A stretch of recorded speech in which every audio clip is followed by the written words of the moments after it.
Api di Bukit Menoreh. Cerita, Esa Mintarja. Audiobook, novel silat. Bab 156. Kiai Gringsing memandang Suandaru sejenak. Kemudian kepalanya terangguk kecil sambil menjawab. Semuanya baru merupakan dugaan. Mungkin benar dan mungkin sama sekali tidak benar. Seperti di Pajang, ada perwira-perwira yang dengan keras menentang perkembangan Mataram, sedang yang lain masih dapat menilai keadaan dengan tenang. Suandaru mengangguk-anggukan kepalanya. Desisnya. Memang mungkin. Orang-orang di sebelah sungai ini mempunyai kepentingan langsung dengan perkembangan Mataram, berkata Ki Sumangkar kemudian. Ada yang merasa beruntung apabila di seberang timur sungai menjadi ramai. Tetapi ada yang merasa disaingi. Semula orang-orang di sebelah selatan Alas Mentaok mengambil bahan-bahan keperluan sehari-hari di sebelah barat Kali Praga. Tetapi jika Alas Mentaok sudah menjadi ramai dan menjadi sumber bahan-bahan yang serupa, maka hal itu akan menjadi persaingan yang berat bagi daerah seberang sungai. Orang-orang di sekitar Alas Mentaok tidak perlu lagi menyeberangi Kali Praga untuk mendapat bahan keperluannya yang sebelumnya harus dibelinya dari daerah Menoreh. Tetapi tentu bukan atas persetujuan Ki Gede Menoreh, sahut Suandaru. Tentu tidak, berkata Sumangkar selanjutnya. Dan sikap itu adalah sikap yang mencerminkan kekerdilan pikiran. Tetapi ada saja orang yang berpikiran kerdil serupa itu. Suandaru merenung sejenak. Tetapi ia tidak segera menjawab. Tetapi Kiai Gringsinglah yang berbicara kemudian. Orang-orang yang mempunyai pandangan jauh justru akan menyambut perkembangan Mataram dengan senang hati, karena perkembangan Mataram tentu akan menumbuhkan kemungkinan-kemungkinan baru meskipun ada juga persaingan yang akan timbul. Tetapi Mataram pasti memerlukan banyak hal yang tidak dapat dihidupinya sendiri, sehingga harus ada hubungan timbal balik yang saling menguntungkan dengan daerah di sekitarnya. Jika Mataram akan membuka tanah pertanian yang luas, sehingga mereka tidak memerlukan padi dari Menoreh, namun Mataram harus mengambil ternak dan barangkali barang pecah belah, jembangan, kendi, mangkuk, dan gerabah lainnya. Suandaru mengangguk-angguk. Bahkan Agung Sedayu dan Ki Demang pun mengangguk-angguk pula. Mereka dapat mengerti bahwa goncangan yang dapat timbul karena lahirnya daerah baru itu, apabila tidak dilandasi dengan prasangka, akan tidak menumbuhkan pengaruh buruk. Bahkan apabila kedua belah pihak berbuat dengan jujur, maka akan dapat menimbulkan hubungan yang menguntungkan. Tetapi apakah hubungan yang demikian dapat dijalin antara Mataram dengan Menoreh? Pertanyaan itu masih juga sering timbul. Apalagi pertanyaan yang serupa. Bagaimana dengan Pajang? Sejenak kelima orang berkuda itu saling berdiam diri. Matahari yang menjadi semakin tinggi memancarkan cahayanya yang cerah di langit yang bersih. Di hadapan mereka terbentang tanah persawahan yang subur dan luas. Tetapi sebentar lagi, di seberang Kali Praga itu pun akan terdapat tanah persawahan yang serupa. Dalam pada itu, ternyata perjalanan mereka telah menarik perhatian beberapa orang petani yang sedang bekerja di sawah. Meskipun mereka sering juga melihat orang-orang berkuda yang lewat jalan itu, tetapi kelima orang berkuda yang lewat itu pasti bukan para pengawal tanah perdikan Menoreh. Meskipun demikian, para petani itu segera tidak menghiraukannya lagi. Bukan hal yang aneh jika orang-orang itu adalah orang-orang yang sekedar melintas, atau seandainya mereka ingin berkunjung kepada sanak kadangnya yang tinggal di Menoreh pun, bukannya suatu hal yang mengherankan. Namun demikian, rasa-rasanya ada juga pertanyaan yang tumbuh di hati mereka sehubungan dengan perkembangan keadaan terakhir. Terutama di seberang Kali Praga yang sedang tumbuh menjadi suatu negeri yang ramai. Demikianlah Kiai Gringsing bersama rombongan kecilnya berkuda di sepanjang bulak yang panjang. Meskipun tidak terlalu cepat tetapi kuda mereka itu pun berlari, sehingga mereka tidak memerlukan waktu yang terlalu lama untuk mencapai kademangan induk tanah perdikan Menoreh. Apakah perjalanan ini masih panjang? Bertanya Ki Demang. Kita mengharap sebelum tengah hari kita sudah akan sampai, jawab Kiai Gringsing. Asal tidak ada gangguan apapun di perjalanan. Ki Demang mengangguk-anggukan kepalanya. Dalam pada itu, ia pun memperhatikan daerah yang masih agak asing baginya, meskipun ia pernah lewat sepintas ketika ia masih muda.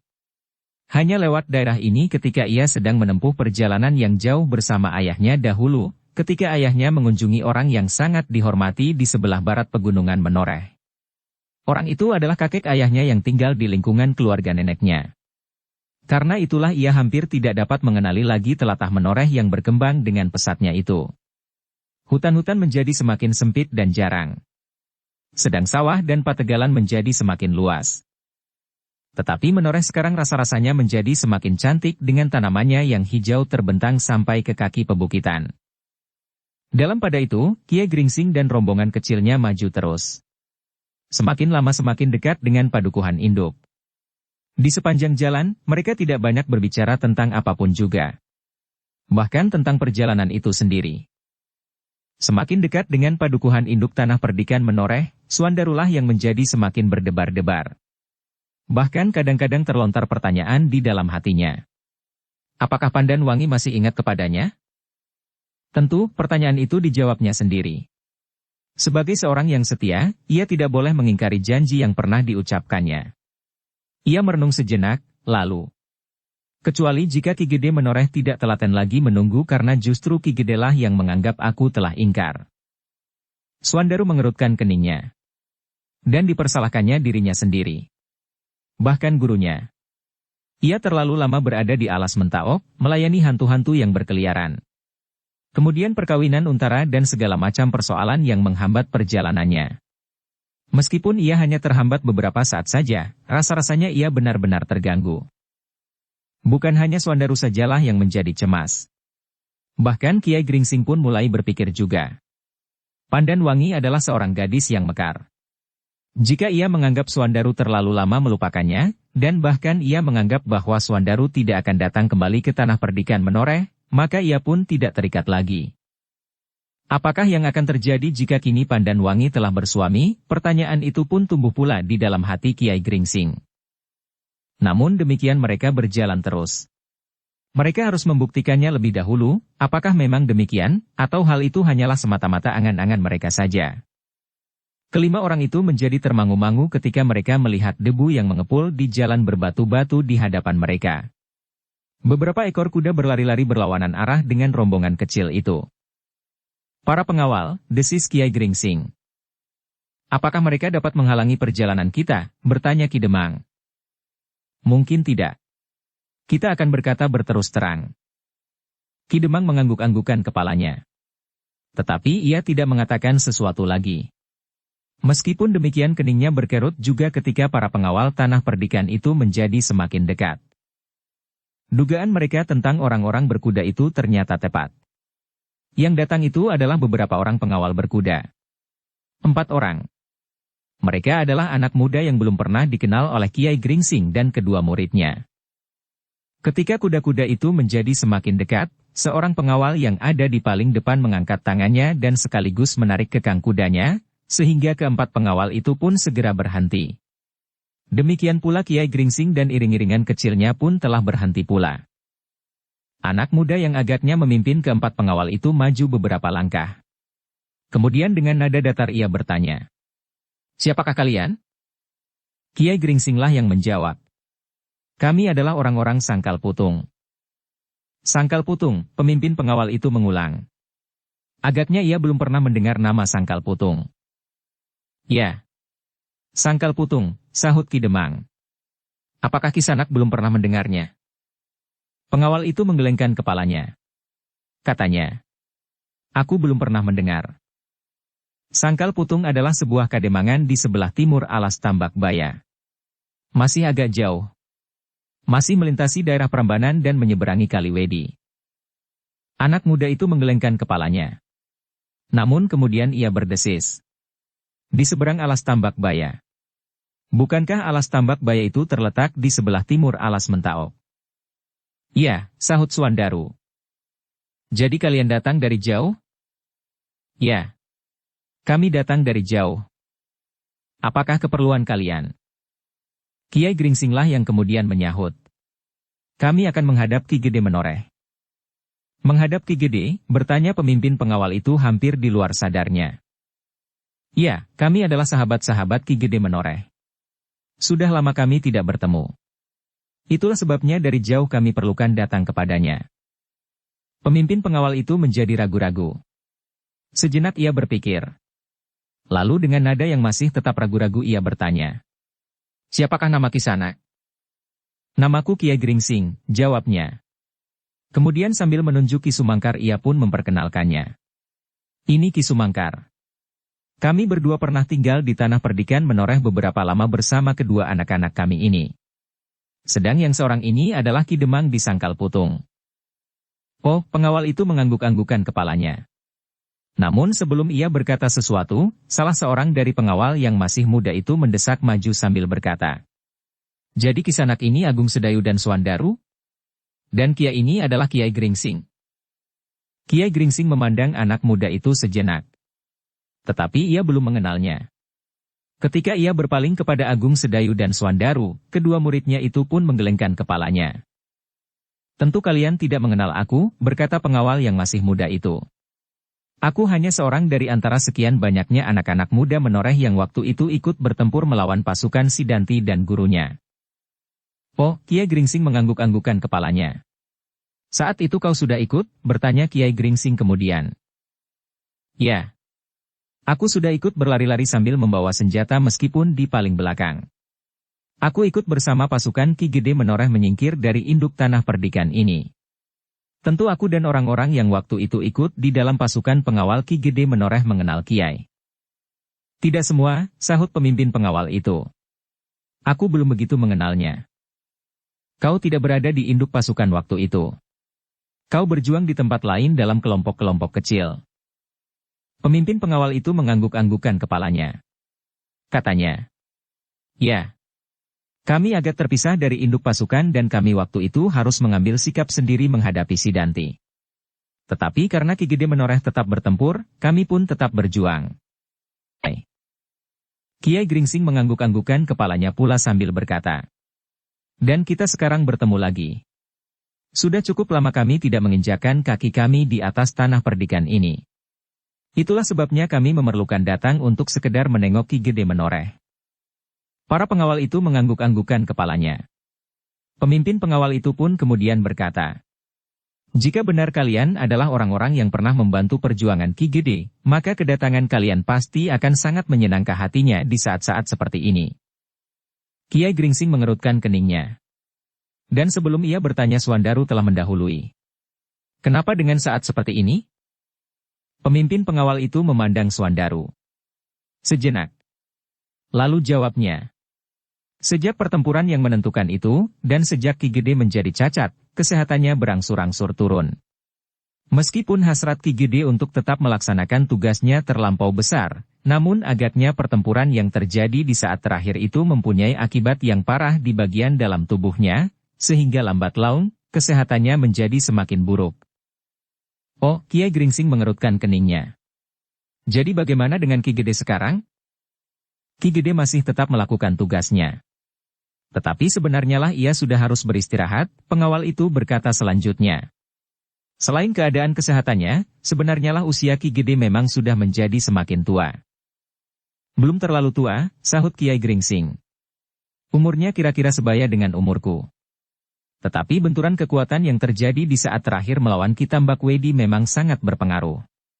Ternyata Ki Gede tidak dapat sembuh sepenuhnya." Pengawal itu mengangguk-angguk. Suaranya menjadi dalam. "Ya. Dan kedatangan kalian akan membuatnya gembira." Tetapi, tiba-tiba saja Suandaru menyela. "Apakah tidak ada orang lain yang dapat membantunya?" "Setiap orang dengan sepenuh hati membantunya. Tetapi, tidak semua orang harus bertanggung jawab atas Tanah Perdikan ini." "Maksudku apakah tidak ada anggota keluarganya yang ikut memikul beban tanggung jawab itu? Ki Argajaya misalnya." Pengawal itu mengerutkan keningnya. Justru mereka menjadi semakin percaya kepada Kiai Gringsing dan rombongan kecilnya karena ternyata Suandaru mengenal Ki Argajaya pula. "Tentu Ki Argajaya membantunya," jawab pengawal itu kemudian. "Tetapi Ki Gede lah yang harus mempertanggungjawabkannya. Dan ia masih tetap melakukannya." "Apakah Ki Argajaya benar-benar sudah baik?" Pengawal itu memandang Suandaru sejenak. Lalu, "Ya. Ki Argajaya benar-benar sudah menjadi baik. Ia benar-benar menyadari kesalahannya di waktu lampau.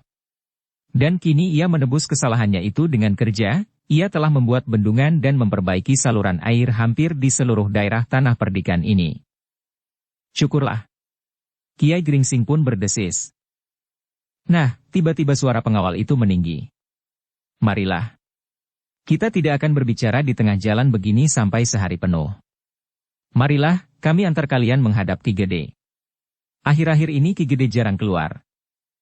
Marilah, jawab Kiai Gringsing. Aku pun ingin segera bertemu dengan Ki Gede. Demikianlah kuda-kuda mereka pun segera bergerak.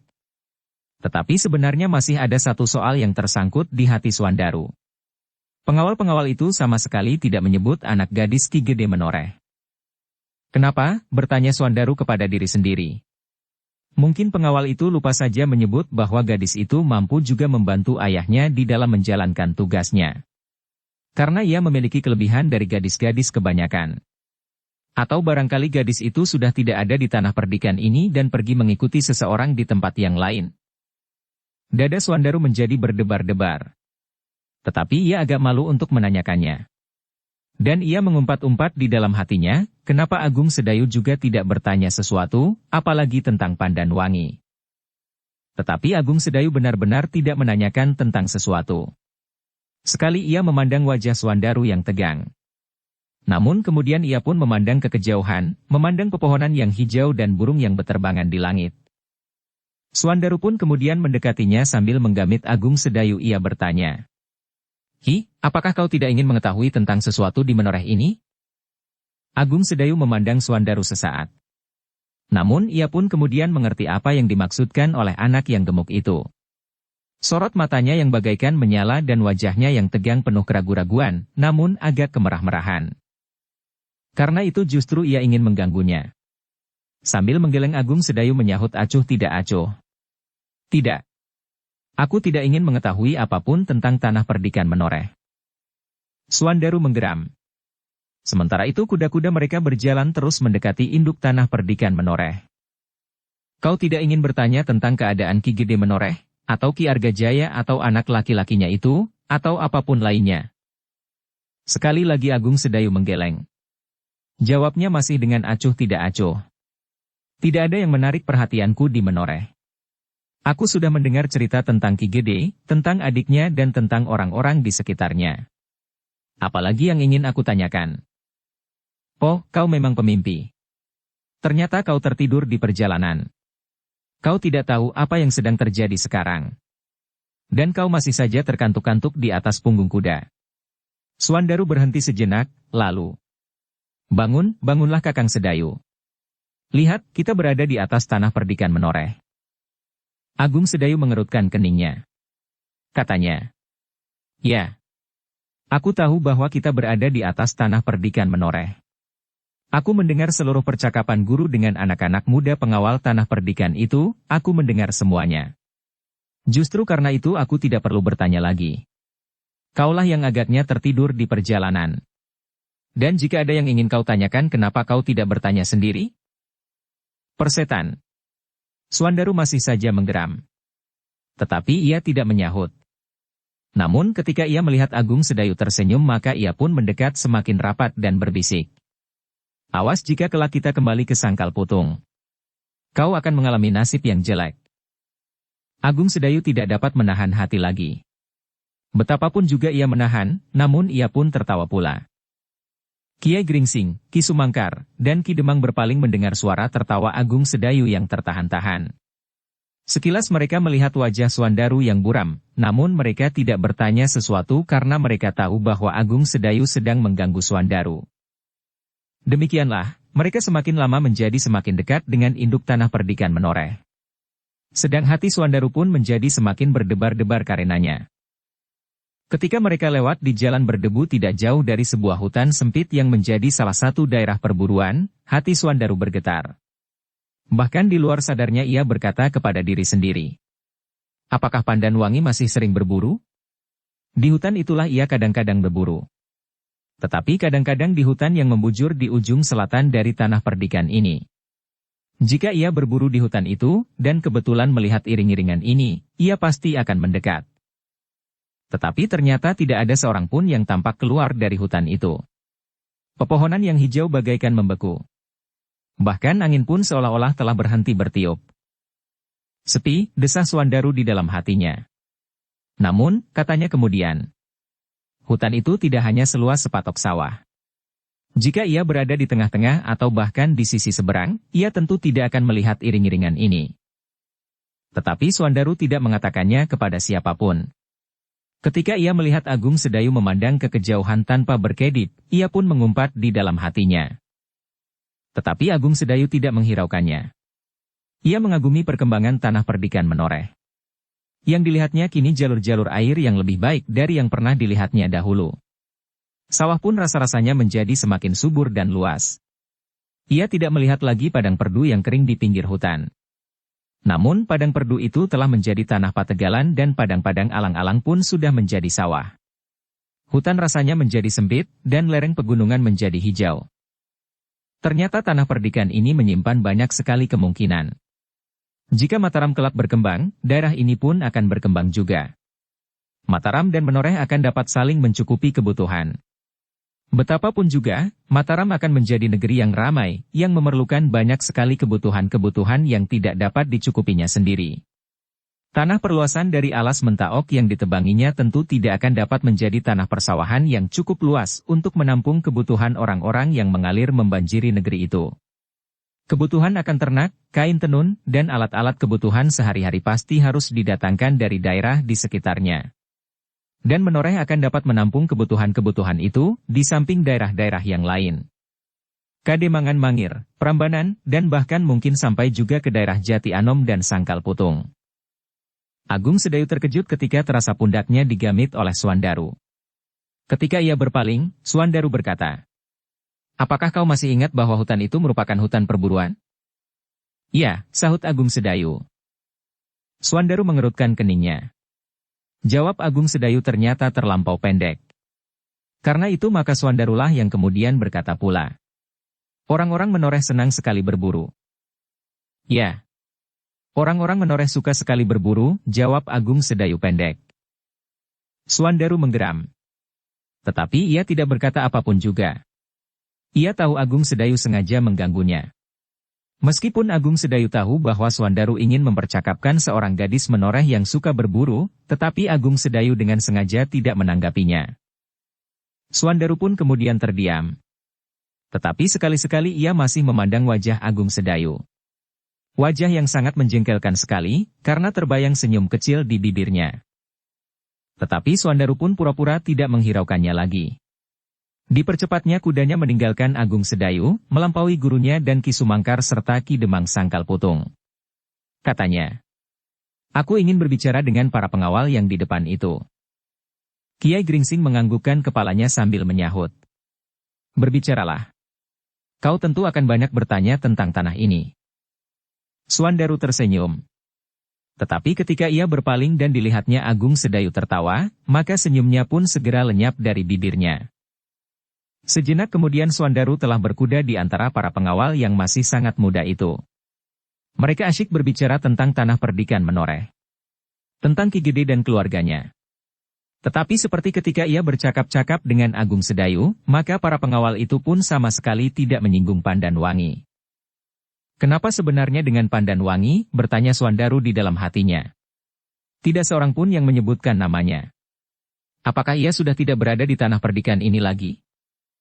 Tetapi ia masih tetap malu untuk bertanya tentang gadis itu. Demikianlah mereka menjadi semakin dekat, dan dada Swandaru pun menjadi semakin berdebar-debar. Bahkan kemudian timbul kecemasan di dalam hatinya bahwa kunjungannya bersama ayahnya kali ini justru akan menumbuhkan kekecewaan yang amat sangat. Ketika mereka memasuki daerah induk tanah perdikan, maka Swandaru telah berada di samping Agung Sedayu. Sekali-sekali dilihatnya orang-orang Menoreh yang bekerja di sawah dan ladang, berhenti bekerja sejenak untuk memperhatikan iring-iringan itu. Tetapi karena tampaknya bahwa para pengawal tidak bersiaga, mereka pun tidak mencurigai orang-orang berkuda yang memasuki induk tanah mereka. Sebenarnya bukan saja Swandaru yang menjadi berdebar-debar ketika mereka memasuki induk tanah perdikan. Kiai Gringsing dan Sumangkar pun menjadi berdebar-debar pula. Sudah cukup lama mereka tidak bertemu dengan Ki Gede Menoreh yang ketika ditinggalkan dalam keadaan yang masih belum pulih kembali. Ki Demang pun menjadi berdebar-debar justru karena ia belum pernah bertemu dengan Ki Gede Menoreh dan ketika sekali ia datang, ia telah membawa suatu keperluan yang penting. Sebagai seorang pemimpin di daerahnya, Ki Demang merasa kagum juga melihat tata susunan tanah perdikan Menoreh. Meskipun Sangkal Putung tidak kalah subur dan hijau, namun Menoreh memiliki ragam yang lebih banyak dari Sangkal Putung. Menoreh masih mempunyai daerah hutan yang lebat di lereng-lereng bukit, tetapi juga hutan-hutan perburuan yang lebih kecil. Pegunungan yang seakan-akan memagari tanah perdikan yang besar ini. Lebih besar dari Sangkal Putung, meskipun sebagian merupakan daerah yang tandus dan berbatu-batu padas. Ki Demang mengerutkan keningnya ketika ia melintasi regol induk Kademangan. Dilihatnya beberapa orang Menoreh yang berada di dalam halaman rumah masing-masing berdiri memandangi iring-iringan itu. Mereka menjadi bertanya-tanya pula, siapakah orang-orang yang datang diantar oleh para pengawal itu. Seorang anak muda yang berdiri di simpang 3 memandang iring-iringan itu dengan saksama. Bahkan kemudian ia menggamit seorang yang sudah setengah umur yang berdiri di sampingnya sambil memanggul cangkul. "Hi Paman. Apakah Paman masih mengenal orang itu?" "Siapa?" bertanya orang setengah umur itu. Ketika darah ini dikacaukan oleh Ki Tambak Wedi dan Sidanti. Bukankah orang-orang itu pada saat itu ada di tanah perdikan ini pula? Bukankah gembala itulah yang telah membantu Ki Gede membinasakan Ki Tambak Wedi dan pasukannya? Orang setengah umur itu mengangguk-anggukkan kepalanya. Katanya, "Ya, aku ingat sekarang. Orang itu dengan kedua anak-anaknya. Oh, mereka datang kembali." Ki Gede tentu senang sekali menyambut kedatangan mereka. Anak muda itu pun mengangguk-anggukkan kepalanya pula. Lalu katanya, "Aku akan memberitahukan kepada kawan-kawanku yang dahulu ikut bersama pasukan Ki Gede Menoreh." Mereka tentu senang mendengar kedatangan anak-anak muda itu. "Hi, siapakah nama anak-anak muda itu?" Orang setengah umur itu menggelengkan kepalanya.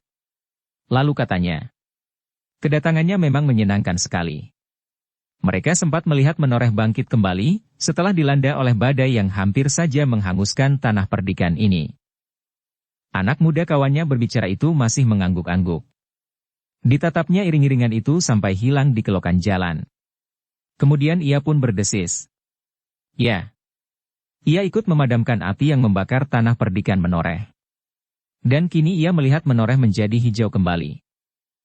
Anak muda itu tidak menunggu jawaban, ia pun segera meloncat berlari-lari mencari kawan-kawannya. Ia ingin mengabarkan bahwa anak-anak muda yang dahulu ikut bertempur di pihak mereka melawan Sidanti dan Ki Tambak Wedi, kini datang lagi ke Menoreh bersama beberapa orang. Dalam pada itu, iring-iringan itu telah menyusuri jalan padukuhan induk tanah perdikan Menoreh. Ketika mereka lewat di depan Banjar Kademangan, Kiai Gringsing dan kedua murid-muridnya tersentuh juga hatinya. Sejenak kemudian maka regol halaman rumah Ki Gede Menoreh pun sudah tampak di hadapan mereka. Mereka tidak lagi melihat orang-orang bersenjata berkeliaran. Yang mereka lihat adalah orang-orang yang berjalan tergesa-gesa memanggul cangkul atau alat-alat pertanian yang lain. Seorang anak muda memanggul bajak di pundaknya dan memegangi tali pengikat 2 ekor lembu yang berjalan berlawanan arah. Anak muda itu hanya memandangi iring-iringan itu sejenak. Namun ia pun tidak memperhatikannya lagi. Kiai Gringsing memandang pagar-pagar batu di sebelah menyebelah jalan. Pagar batu itu sudah ada sejak ia berada di tanah perdikan Menoreh. Tetapi pagar-pagar itu agaknya baru saja diperbaharui. "Tanah ini tampaknya tenang sekali," berkata Kiai Gringsing kepada para pengawal. "Ya, tanah ini memang tenang," jawab pengawal itu. "Di induk tanah perdikan ini tidak terasa adanya gejolak yang menyentuh daerah di pinggir Kali Praga, meskipun 1-2 orang mempercakapkan juga." "Oh," sahut Kiai Gringsing. "Sebenarnya aku ingin mendengar cerita tentang Kali Praga itu." Pengawal itu mengerutkan keningnya.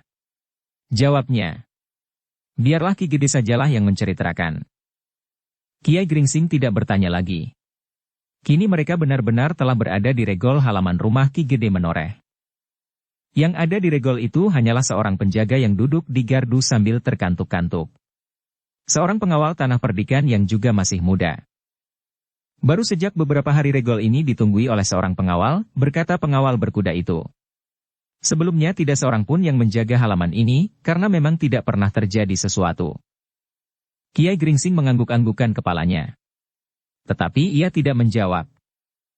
"Siapa?" bertanya penjaga regol itu. Seorang pengawal berkuda menyahut. Apakah kalian tidak mengenal mereka lagi? Penjaga itu mengerutkan keningnya. Tetapi ia memang tidak segera ingat, siapakah orang-orang yang disebut itu. Kau sudah ikut di dalam pergolakan beberapa waktu yang lampau melawan Sidanti? Oh, aku ingat sekarang. Iya, aku ingat. Marilah, silahkan. Kebetulan sekali, Ki Gede ada di rumah sekarang. Baru saja Ki Gede pulang dari daerah sebelah utara yang baru saja longsor. Hi? Kiai Gringsing mengerutkan keningnya. Tidak apa-apa. Hanya sebuah guguran padas yang tidak seberapa. Yang agak mengganggu adalah karena longsoran batu-batu padas itu telah menutup sebuah jalur air yang agak besar, sehingga beberapa kotak sawah diancam oleh bahaya kekurangan air. Tetapi untunglah bahwa kesulitan itu segera dapat diatasi. Kiai Gringsing mengangguk-anggukkan kepalanya. Tetapi ia tidak bertanya lebih lanjut. Apakah Ki Gede Menoreh pergi bersama anak gadisnya? Bertanya Suandaru, tetapi hanya di dalam hatinya. Demikianlah maka para pengawal dan iring-iringan kecil itu pun segera turun dari kuda mereka ketika mereka telah memasuki halaman. Sampaikan kepada Ki Gede bahwa ada serombongan tamu dari seberang Kali Praga, berkata salah seorang pengawal berkuda itu kepada penjaga regol. Penjaga itu pun segera bergegas pergi ke belakang lewat longkangan gandok. Disampaikannya kabar kedatangan Kiai Gringsing itu kepada seorang pelayan yang melangsungkannya kepada Ki Gede Menoreh. Siapa? Bertanya Ki Gede Menoreh. Tamu dari seberang Kali Praga. Ki Gede Menoreh termangu-mangu sejenak. Menurut pengertiannya seberang Kali Praga kini lahir sebuah daerah baru yang mulai ramai, dan disebut Mataram. Karena itu, ia pun menjadi berdebar-debar, justru dalam keadaan terakhir yang meragukan itu. Silahkan mereka duduk di pendapa, berkata Ki Gede. Sebentar lagi aku akan menemuinya. Pelayan itu pun kemudian dengan tergesa-gesa mempersilahkan Kiai Gringsing dan kedua muridnya, Ki Sumangkar dan Ki Demang Sangkal Putung duduk di pendapa, sementara Ki Gede Menoreh sedang membenahi pakaiannya, memperbaiki lipatan ikat kepalanya dan membetulkan kamusnya yang agak miring. Dengan hati yang berdebar-debar ia melangkah ke pintu depan. Ia tidak banyak berhubungan dengan Mataram yang baru tumbuh selama ini. Perlahan-lahan Ki Gede Menoreh membuka pintu pendapa. Dari sela-sela daun pintu ia melihat beberapa orang duduk di atas sehelai tikar pandan. Dada Ki Gede Menoreh berdesir. Ketika seorang tua yang duduk di antara mereka berpaling oleh derit pintu, maka Ki Gede Menoreh yang berdiri bertelekan sebuah tongkat itu berkata lantang di luar sadarnya. Kiai, kaukah itu Kiai? Kiai Gringsing pun berlonjak berdiri. Bergegas-gegas ia mendapatkan Ki Gede Menoreh dengan wajah yang cerah. Seakan-akan dua orang sahabat yang sudah bertahun-tahun tidak pernah bertemu. Dengan senyum yang lebar Kiai Gringsing mengguncang-guncang tangan Ki Gede Menoreh sambil berkata, Ki Argapati, kau tampak semakin sehat dan muda. Ki Gede Menoreh tertawa. Jawabnya, aku menjadi semakin tua dan lemah. Tetapi aku gembira sekali Kiai datang ke tanah perdikan ini. Tanah perdikan yang semakin lama semakin tidak terurus. Keduanya pun kemudian melangkah ke pendapa kembali. Kiai Gringsing membimbing Ki Gede Menoreh yang berjalan bertelekan tongkatnya, sedang yang lain-lain pun telah berdiri pula. Sejenak Ki Gede Menoreh memandang Suandaru dan Agung Sedayu sejenak sambil masih saja tersenyum. Kemudian Ki Sumangkar pun menganggukkan kepalanya sambil berkata, akhirnya kami datang juga Ki Gede. Tentu, tentu. Aku yakin bahwa kalian tentu akan datang. Ki Gede Menoreh mengangguk-angguk. Ketika tatapan matanya bertemu dengan pandangan Ki Demang, ia mengerutkan keningnya. Seakan-akan ia bertanya, siapakah orang yang masih belum dikenalnya ini? Kiai Gringsing yang menyadarinya segera berkata, Ki Argapati, inilah Ki Demang di Sangkal Putung. Oh, kening Ki Gede Menoreh berkerut. Namun kemudian ia pun mengulurkan tangannya sambil berkata, aku senang sekali Ki Demang datang berkunjung ke tanah perdikan ini. Aku mengucapkan selamat datang. Terima kasih, Ki Gede, jawab Ki Demang. Kami memang memerlukan datang mengunjungi Ki Gede. Aku sudah banyak mendengar tentang Ki Gede, tetapi aku belum pernah bertemu muka. Itulah sebabnya, maka pada suatu kesempatan aku ingin sekali dapat menghadap Ki Gede Menoreh. Ah! Ki Gede berdesah. Kini, setelah Ki Demang melihat orangnya, tentu Ki Demang menjadi kecewa. Orangnya tidak lebih dari orang cacat seperti ini. Ah, tentu tidak Ki Gede. Aku bangga dapat bertemu dengan Ki Gede Menoreh, dan aku pun kagum melihat tanah perdikan ini. Tanah perdikan yang luas dan subur, dipagari oleh pegunungan. Sawah yang luas dihiasi dengan hutan-hutan yang masih membuka kesempatan perkembangan baru di atas tanah perdikan ini. Ki Gede Menoreh tertawa. Katanya kemudian, "Terima kasih. Dan sekarang kami persilahkan kalian duduk." Mereka pun duduk kembali di atas tikar pandan yang putih. Sambil memandang Agung Sedayu dan Swandaru berganti-ganti, maka Ki Gede Menoreh pun bertanya, "Bagaimana aku harus memanggil kalian? Gupala dan Gupita atau nama yang lain itu?" Kedua anak-anak muda itu tersenyum. Katanya, "Terserahlah kepada Ki Gede." Ki Gede Menoreh tertawa. Katanya, "Nama mana yang kau pilih? Atau kau sudah membuat nama lain lagi?" Keduanya tertawa. Tetapi keduanya tidak menjawab. Demikianlah mereka duduk kembali dalam satu lingkaran. Mereka membicarakan tentang keselamatan mereka masing-masing. Kemudian mulailah Ki Gede Menoreh menceritakan perkembangan tanah perdikannya. Atas pertolongan Kiai dan murid-murid Kiai itu, kini tanah ini menjadi semakin baik. "Kenapa pertolonganku?" bertanya Kiai Gringsing. "Ki Agapatilah yang memiliki kemampuan yang luar biasa. Dalam waktu yang terhitung singkat, tanah ini telah menjadi pulih kembali. Bukan pekerjaan yang sulit. Jika saat itu, tanah ini benar-benar hangus dibakar oleh api pertentangan yang memalukan di antara keluarga sendiri itu, maka tidak ada orang yang akan mampu membangun Menoreh.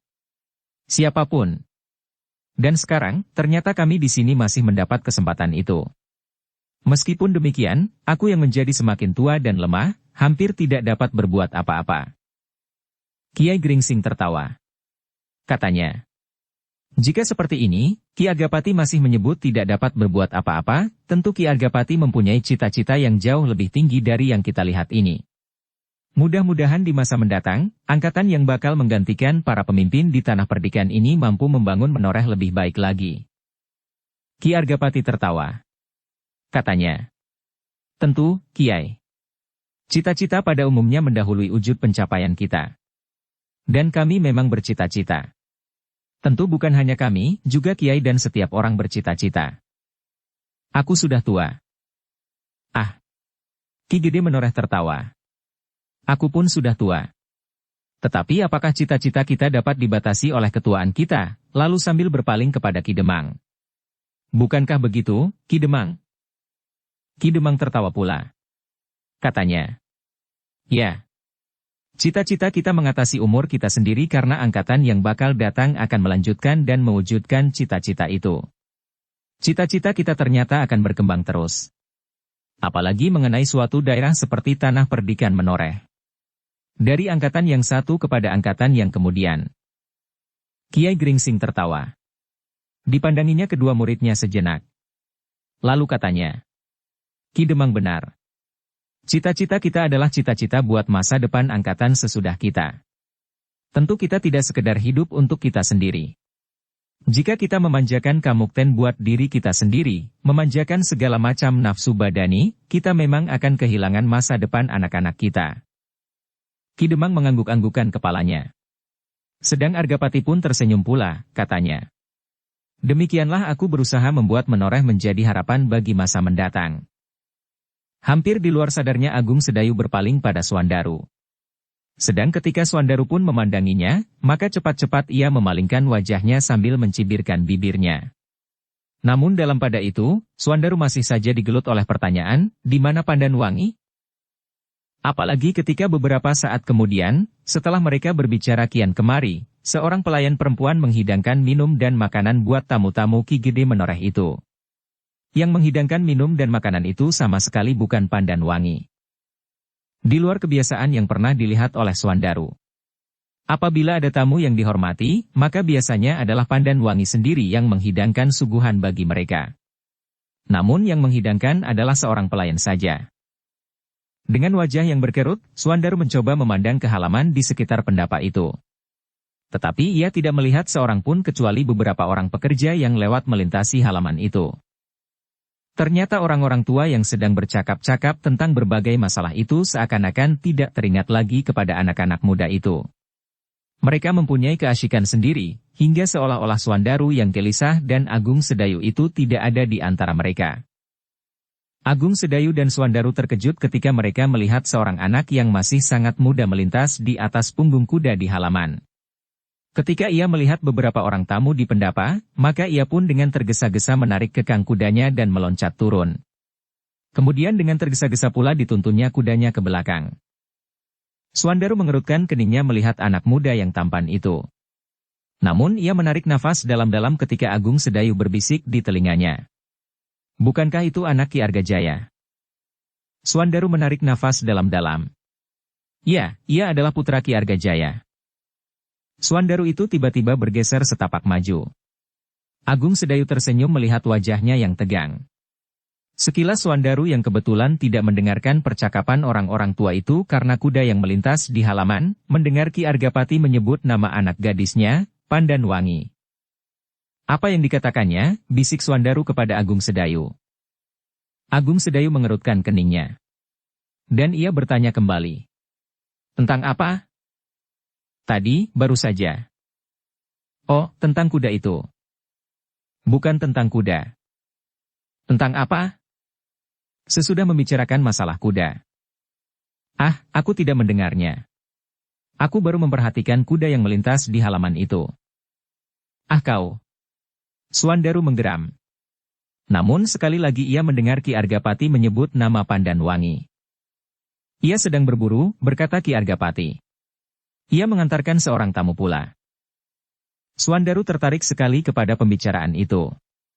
Dan apalagi ketika Argapati mengatakan, sebenarnya masih ada sangkut pautnya juga. Anak muda itu masih kadang sendiri. Tetapi sudah agak jauh. Ia adalah salah seorang pada garis keluarga Ibu Pandanwangi. Kiai Gringsing ternyata menaruh perhatian juga kepada cerita itu.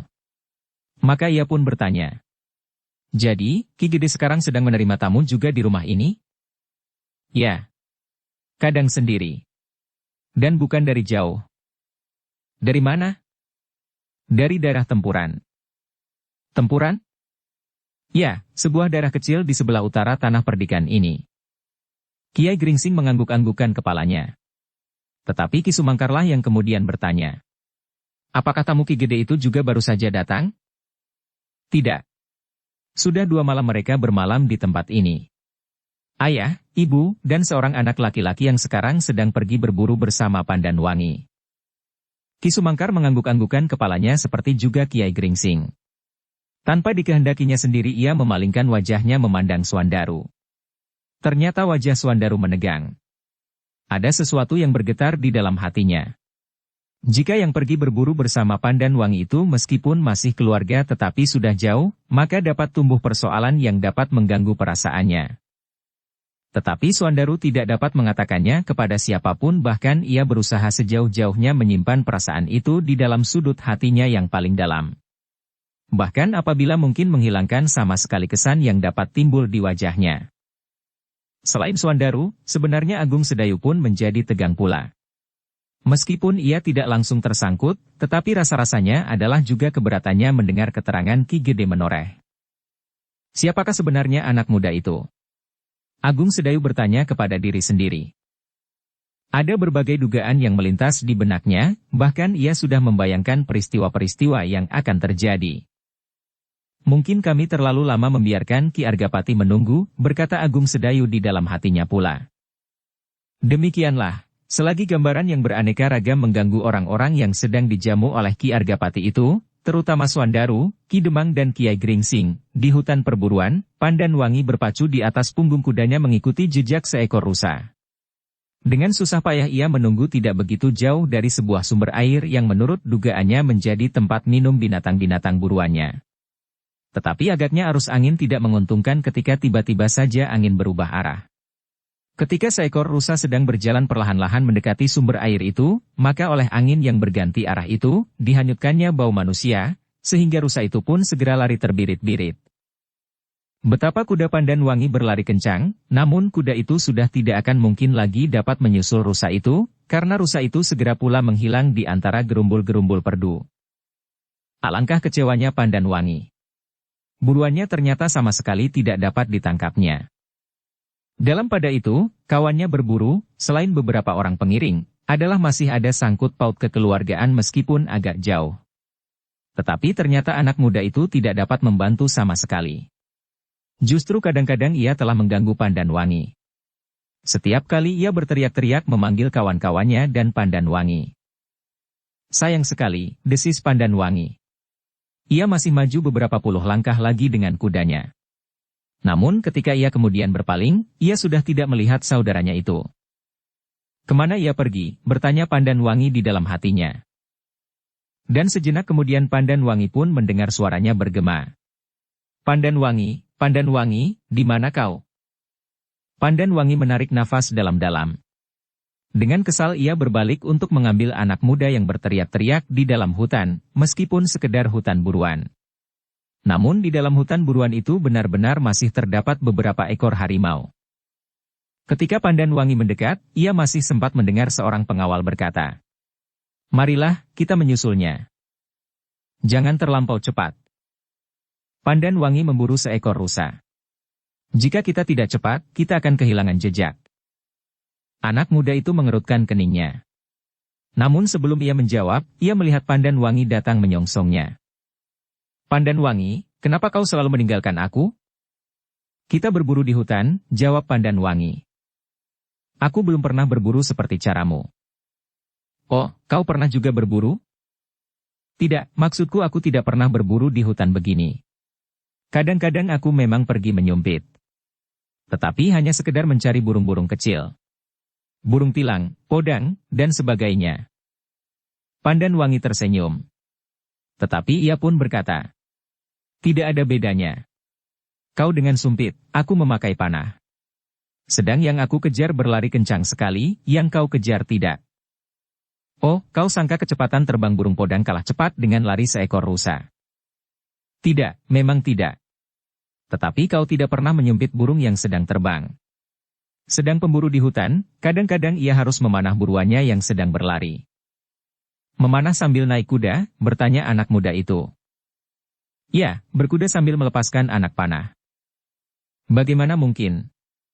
Dengan tangan kirimu kau memegang busur, sedang tangan kananmu menarik anak panahnya. Maksudmu kendali?" "Ya. Aku sering melepaskan kendali sama sekali karena kudaku ini sudah terlampau jinak dan penurut. Tetapi kadang-kadang aku menjepitnya dengan lutut. Berbahaya sekali." "Tidak. Mungkin apabila kita naik seekor kuda yang nakal. Tetapi kudaku sangat baik kepadaku." Anak muda itu mengangguk-anggukan kepalanya. Kemudian ia pun bertanya, "Kau dapatkan rusa itu?" "Tidak," sahut Pandanwangi. "Kita membuang-buang waktu." "Oh, kau tidak senang berburu di hutan yang sejuk ini?" Anak muda itu ragu-ragu sejenak, lalu, "Senang, senang sekali." Pandanwangi menjadi heran. Anak muda itulah yang mengajaknya berburu. Tetapi ternyata ia tidak begitu tertarik pada perburuan lagi ketika mereka sudah berada di hutan.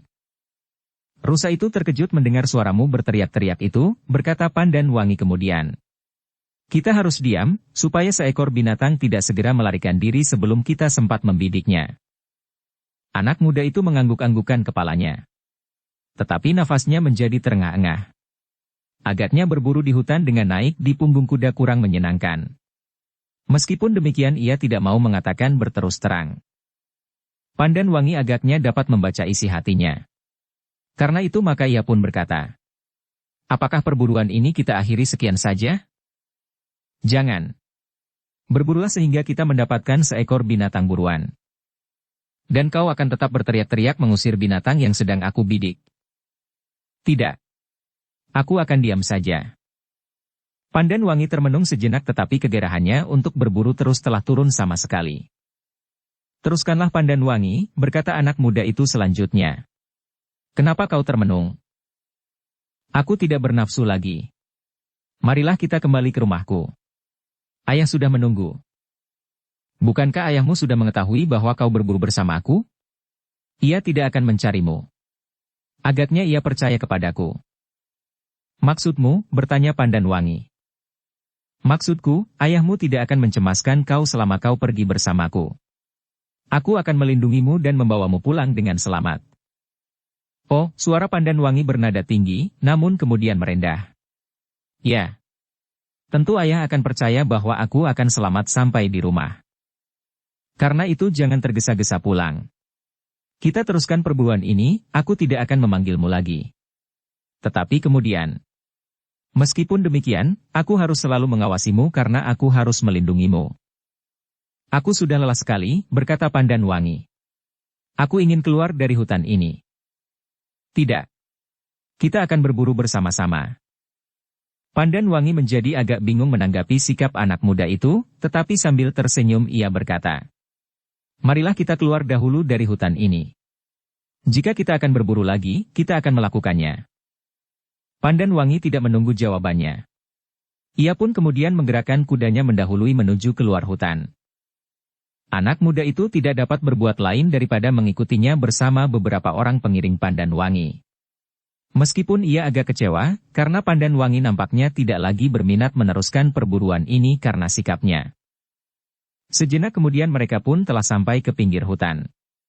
Rasa-rasanya seperti seseorang yang baru saja muncul dari dalam goa yang lembab, terasa betapa sejuknya udara terbuka di luar hutan perburuan itu, meskipun juga terasa panas matahari yang bagaikan menyengat wajah dedaunan yang hijau segar. Tetapi angin yang lemah membuat udara di pinggir hutan itu tetap sejuk. Suara gemerisik yang menyentuh telinga, membuat hati bagaikan dibelai oleh bisikan-bisikan yang lembut. Belum lagi Pandan Wangi turun dari kudanya, dilihatnya debu yang mengepul di kejauhan, dilemparkan oleh kaki beberapa ekor kuda yang berlari di sepanjang jalan berdebu. Pandan Wangi mengerutkan keningnya. Ia pun segera mengerti bahwa mereka adalah beberapa orang peronda yang sedang nganglang di sepanjang jalan tanah perdikan menoreh yang terutama di bagian selatan dan timur, mulai tersentuh oleh persoalan-persoalan yang dapat menimbulkan kegelisahan rakyatnya. Para peronda berkuda yang berlari di sepanjang jalan itu pun agaknya dapat melihat Pandan Wangi. Sejenak mereka berbicara di antara mereka.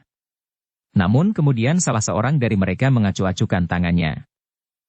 Pandan Wangi memandangi mereka dengan heran. Ia tidak segera mengerti maksudnya. Namun ia pun tidak segera berbuat sesuatu.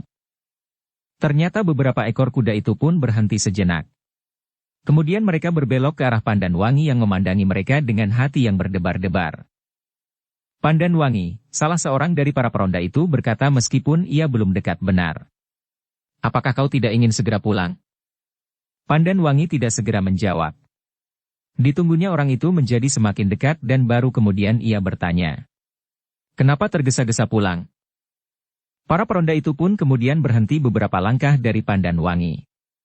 Wajahnya tampak aneh dan tanpa sebab orang itu tersenyum-senyum sendiri. Ada apa? Pandan Wangi bertanya pula. Seharusnya kau pulang. Ya, ada apa? Gadis itu menjadi jengkel. Ada tamu di rumahmu.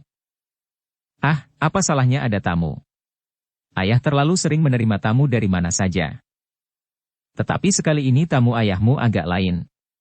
Tamu yang tentu tidak kau duga akan datang hari ini. Pandan Wangi memandang orang itu dengan heran. Dan sekali lagi ia mendesak. Siapakah tamu ayah kali ini? Tamu Ki Gede datang dari seberang Kali Opak. Bahkan dari seberang alas Mentaok, dari seberang alas Tambak Baya. Siapa? Siapa?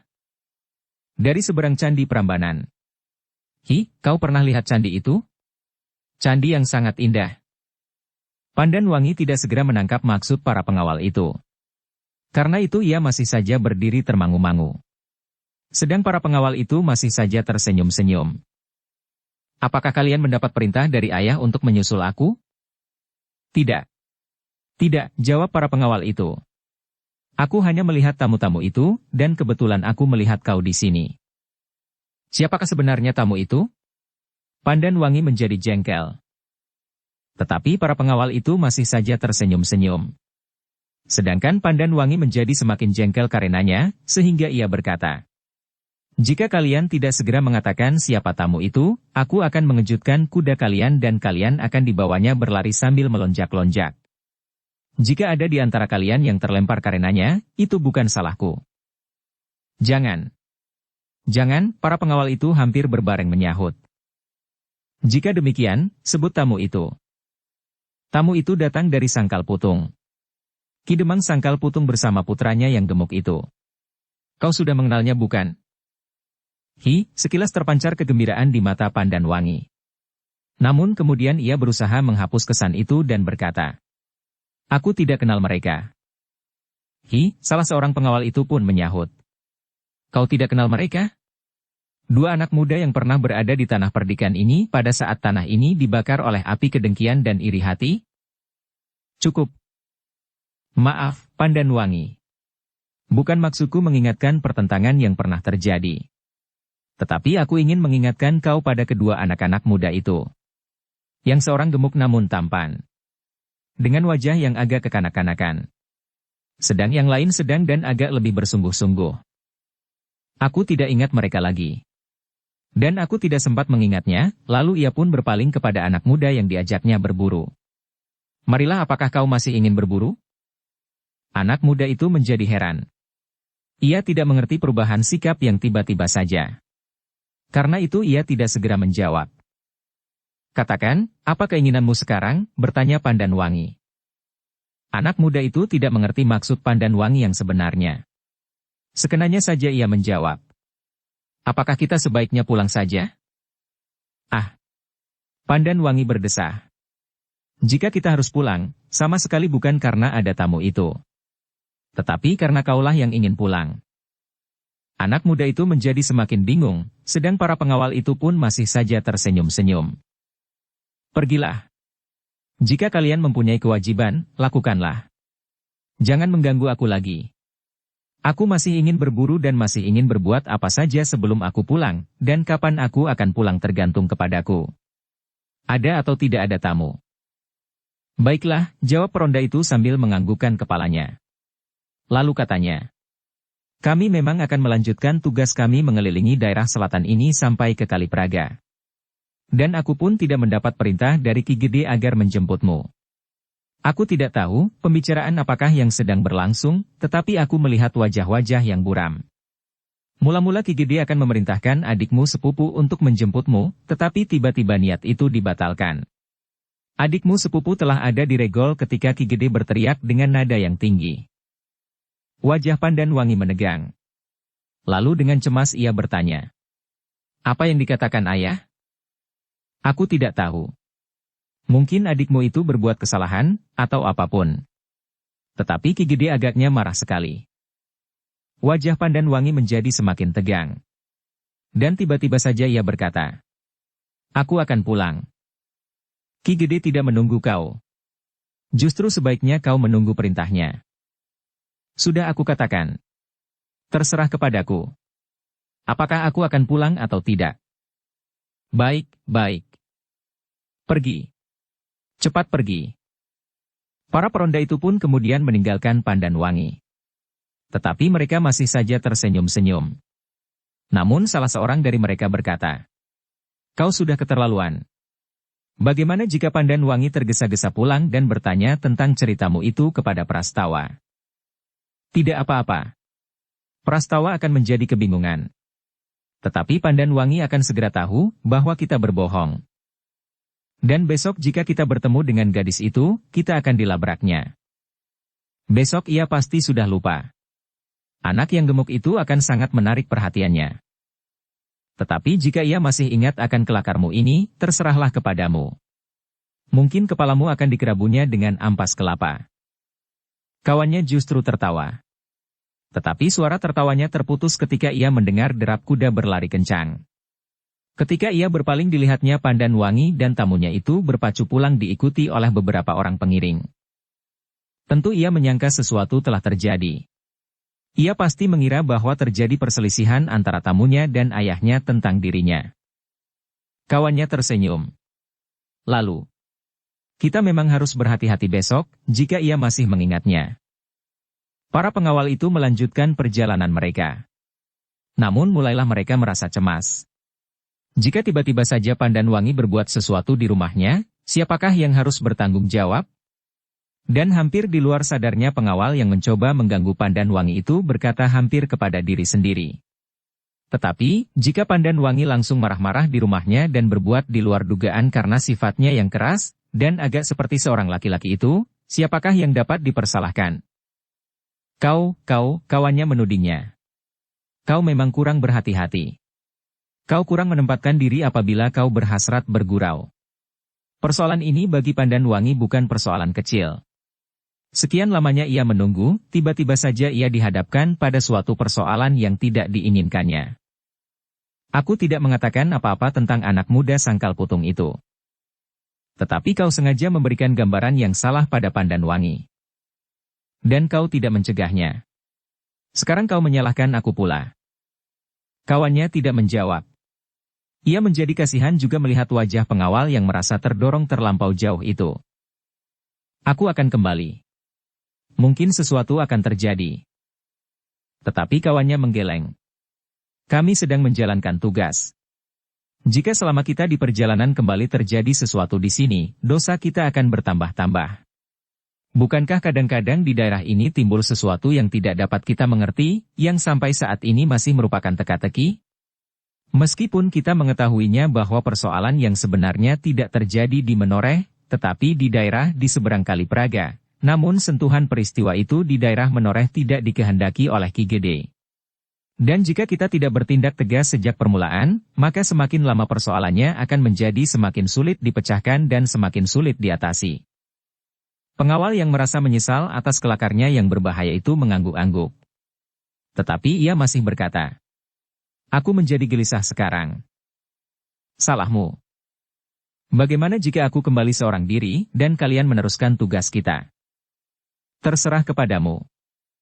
Orang itu merenung sejenak, lalu, "Biarlah aku terus bersama kalian. Mudah-mudahan tidak terjadi apa-apa. Tolong bantulah aku berdoa." Kawan-kawannya lah yang kemudian tersenyum. Tetapi karena mereka tidak sampai hati melihat kegelisahan dan kecemasan yang mencengkam jantung kawannya itu, hampir berbareng kawan-kawannya menjawab, "Baiklah. Kami akan berdoa, mudah-mudahan tidak terjadi apa-apa."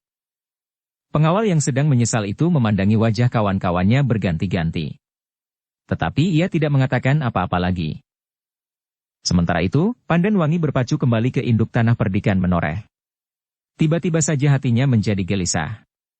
Ia memang dicemaskan oleh cerita pengawal itu, seakan-akan telah terjadi sesuatu di rumahnya. Seolah-olah kedatangan tamu-tamu ayahnya dari sangkal putung itu membawa persoalan yang kurang menyenangkan.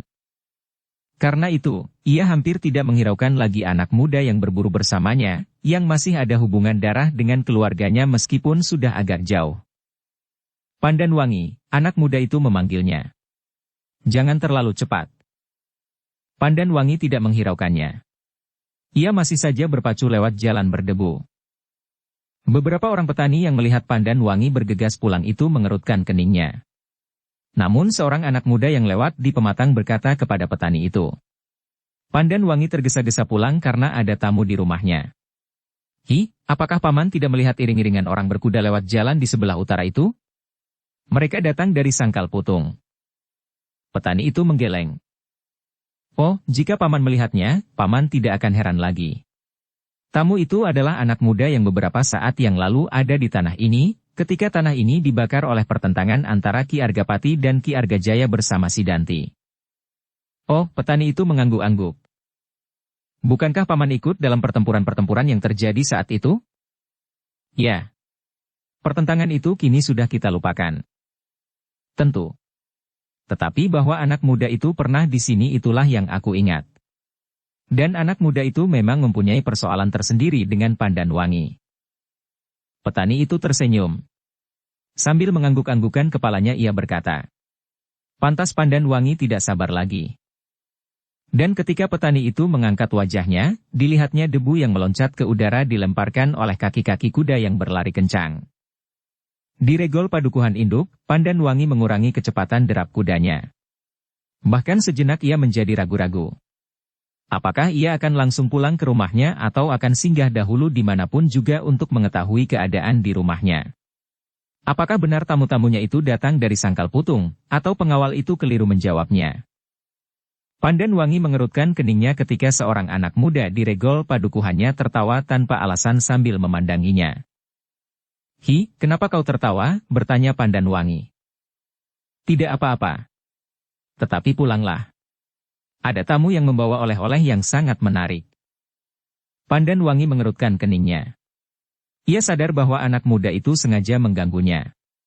Karena itu maka ia pun berpura-pura tidak mengetahuinya dan bertanya lebih lanjut. Siapa tamu itu? Aku kurang tahu. Tetapi yang aku ketahui mereka datang dari jauh dan membawa oleh-oleh buatmu. Khusus buatmu. Terima kasih. Aku akan melihat tamu yang membawa oleh-oleh itu. Anak muda di regol pedukuhan itu tidak menyahut lagi. Dipandanginya saja Pandan Wangi yang maju perlahan oleh keraguan-raguan. Siapakah sebenarnya orang yang selalu disebut-sebut itu Pandan Wangi? Bertanya anak muda yang berburu bersama Pandan Wangi itu. Aku tidak tahu, jawab Pandan Wangi. Mustahil. Aku menangkap kesan yang aneh pada setiap orang yang memberitahukan tentang tamu itu. Mereka tertawa-tawa seperti orang kesurupan, dan bahkan ada yang mirip-mirip dengan orang gila. Anak muda itu berhenti sejenak, lalu. Dan sikapmu sendiri menjadi aneh. Tentu kau sudah tahu siapakah tamumu itu. Aku tidak tahu. Setidak-tidaknya kau dapat menduga, siapakah tamumu, yang oleh anak muda di regol ini disebut membawa oleh-oleh yang sangat menarik buatmu. Pandan Wangi tidak menyahut. Tentu kau tidak berkeberatan mengatakan kepadaku, siapakah tamumu itu. Apakah yang mereka maksudkan adalah keluargaku? Pandan Wangi menggelengkan kepalanya. Jawabnya. Tentu tidak. Kau tidak datang hari ini. Kau sudah ada di rumahku. Dan mereka tidak mengatakan apa-apa tentang kedatanganmu, karena tetangga-tetanggaku belum mengenalmu dengan baik. Aku pernah datang ke rumahmu sebelumnya. Tetapi sudah lama sekali. Anak muda itu tidak menyahut lagi. Tampaklah keningnya berkerut-merut. Ia mencoba untuk mengetahui siapakah tamu Ki Gede Menoreh kali ini, yang agaknya lebih penting dari dirinya sendiri. Tetapi tidak seorang pun yang dapat memberitahukan kepadanya. Karena Pandan Wangi sendiri tidak mau menyebut tamunya, maka para pengiringnya pun tentu tidak akan mau mengatakannya. Aku akan langsung pulang, tiba-tiba saja Pandan Wangi berdesis. Anak muda yang bersamanya itu tidak mengerti maksudnya. Kenapa Pandan Wangi harus berkata demikian? Jika ia tidak pulang ke rumah, maka kemana saja ia akan pergi. Demikianlah maka mereka pun langsung menyelusur jalan induk tanah Perdikan Menoreh. Meskipun masih juga ragu-ragu, namun Pandan Wangi langsung menuju ke regol rumahnya. Ketika ia akan memasuki regol itu, tiba-tiba saja berkata, "Kemarilah." Anak muda yang berburu bersamanya itu menjadi heran. Tetapi Pandan Wangi berkata sekali lagi, "Marilah kita bersama memasuki regol itu. Jangan terlalu lambat. Kita langsung masuk ke longkangan samping dan berhenti di belakang." "Kenapa?" "Ikut kataku." Anak muda itu tidak sempat bertanya lagi. Pandan Wangi sudah mempercepat lagi derap kudanya dan memberi isyarat agar anak muda itu berkuda di sampingnya. Sambil menengadahkan wajahnya Pandan Wangi memasuki halaman rumahnya bersama anak muda itu. Sama sekali tidak berpaling ke pendapa dan langsung menuju ke longkangan samping. "Itulah Pandan Wangi," berkata Ki Argapati. "Ya," jawab Kiai Gringsing. Tetapi orang-orang yang berada di pendapa itu menjadi heran. Pandan Wangi berpaling pun tidak. Tentu ia belum tahu bahwa ada tamu di pendapa ini. Kiai Gringsing, Ki Sumangkar, dan Ki Demang Sangkal Putung mengangguk-anggukan kepalanya. Namun dalam pada itu, terasa sesuatu berdesir di dada Swandaru. Ia belum mengenal anak muda itu. Meskipun ia sudah mendengar bahwa anak muda itu masih ada sangkutan darah pada garis keturunan ibu Pandan Wangi. Namun sikapnya agak memanaskan hatinya. Apalagi Pandan Wangi sendiri sama sekali tidak berpaling dan tidak menghiraukan kehadirannya. Tetapi ia pun mencoba menghibur dirinya sendiri dengan kalimat yang dikatakan oleh Ki Argapati. Tentu ia belum tahu bahwa ada tamu di pendapa ini. Tetapi anak muda yang lebih dahulu berpacu melintasi halaman ini melihat bahwa kami duduk di sini dan dengan tergesa-gesa turun, berkata Swandaru di dalam hatinya pula.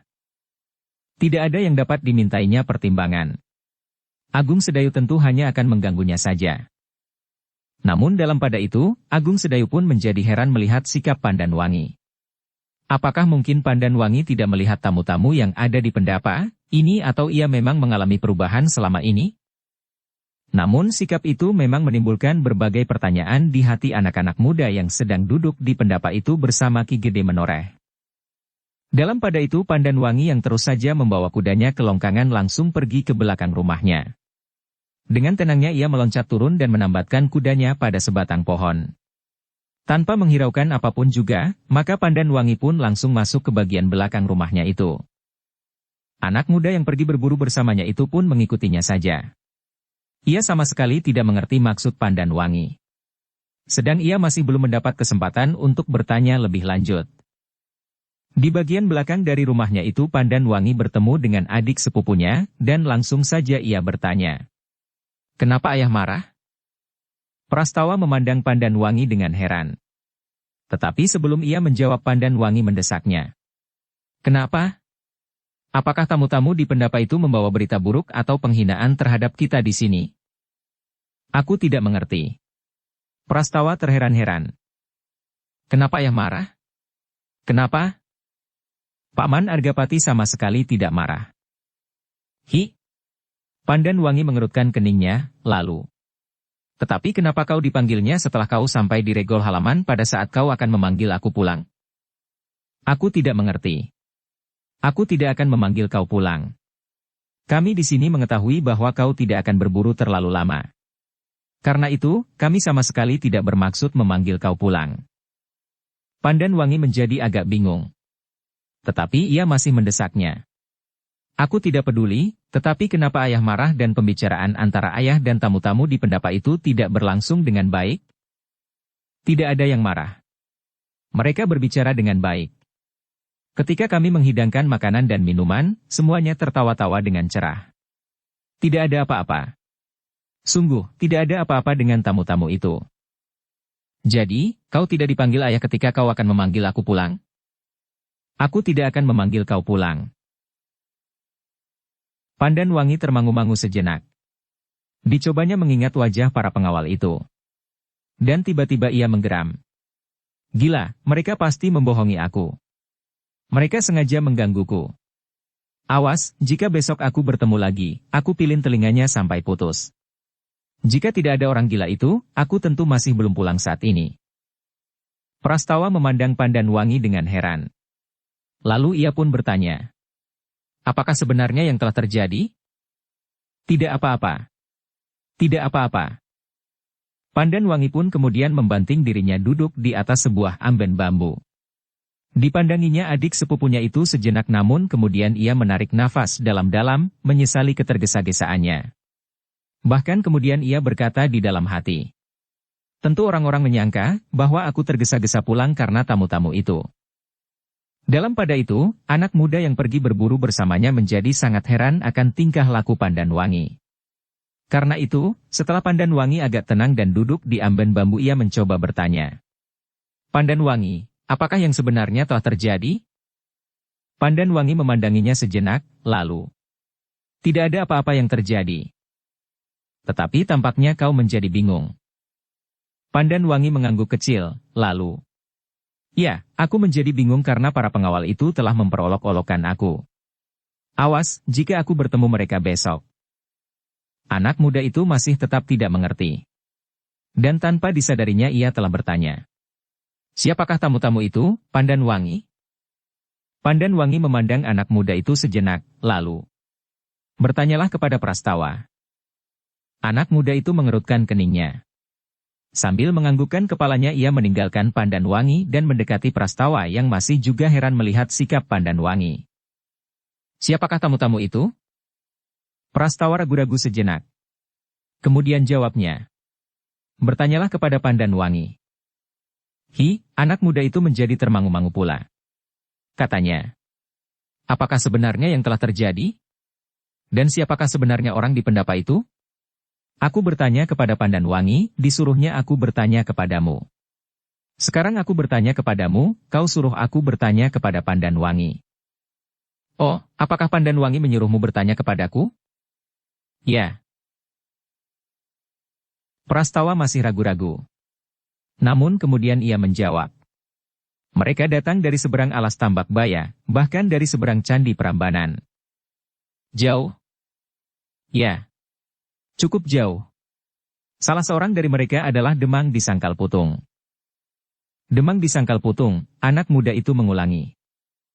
Ya, Demang di Sangkal Putung.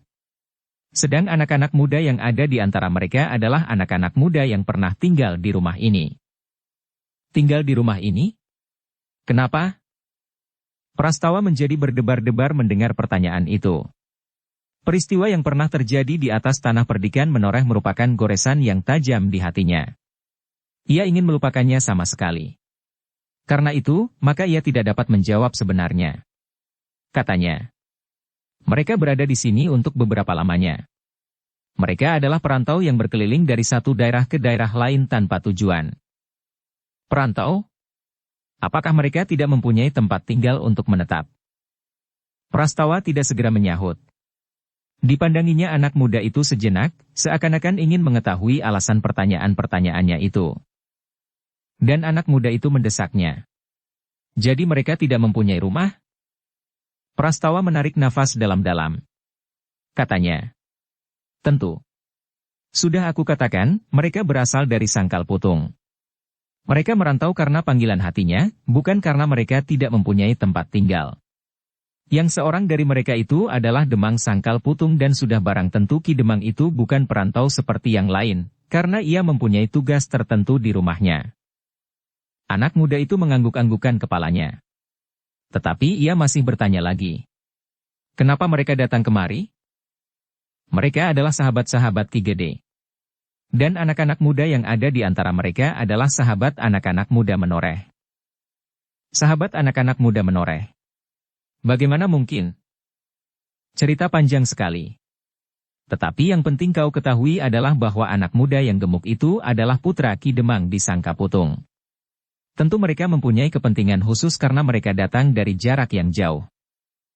Apakah kepentingan khusus itu? Bertanyalah kepada Pandan Wangi. Tentu ia tidak akan menjawab. Tentu ia akan menyuruhku bertanya kepadamu lagi.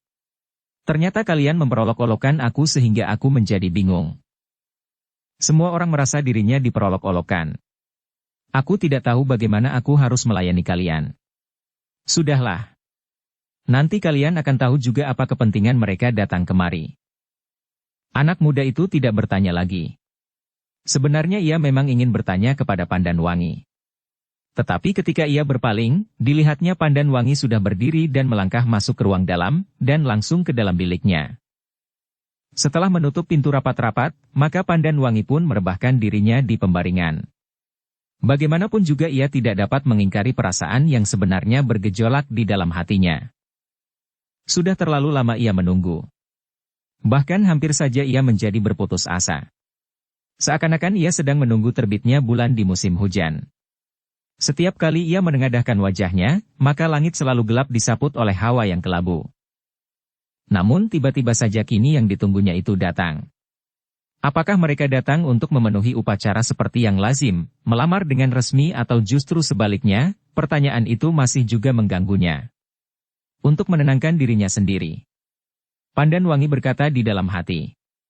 Jika tidak demikian, aku kira mereka tidak akan datang.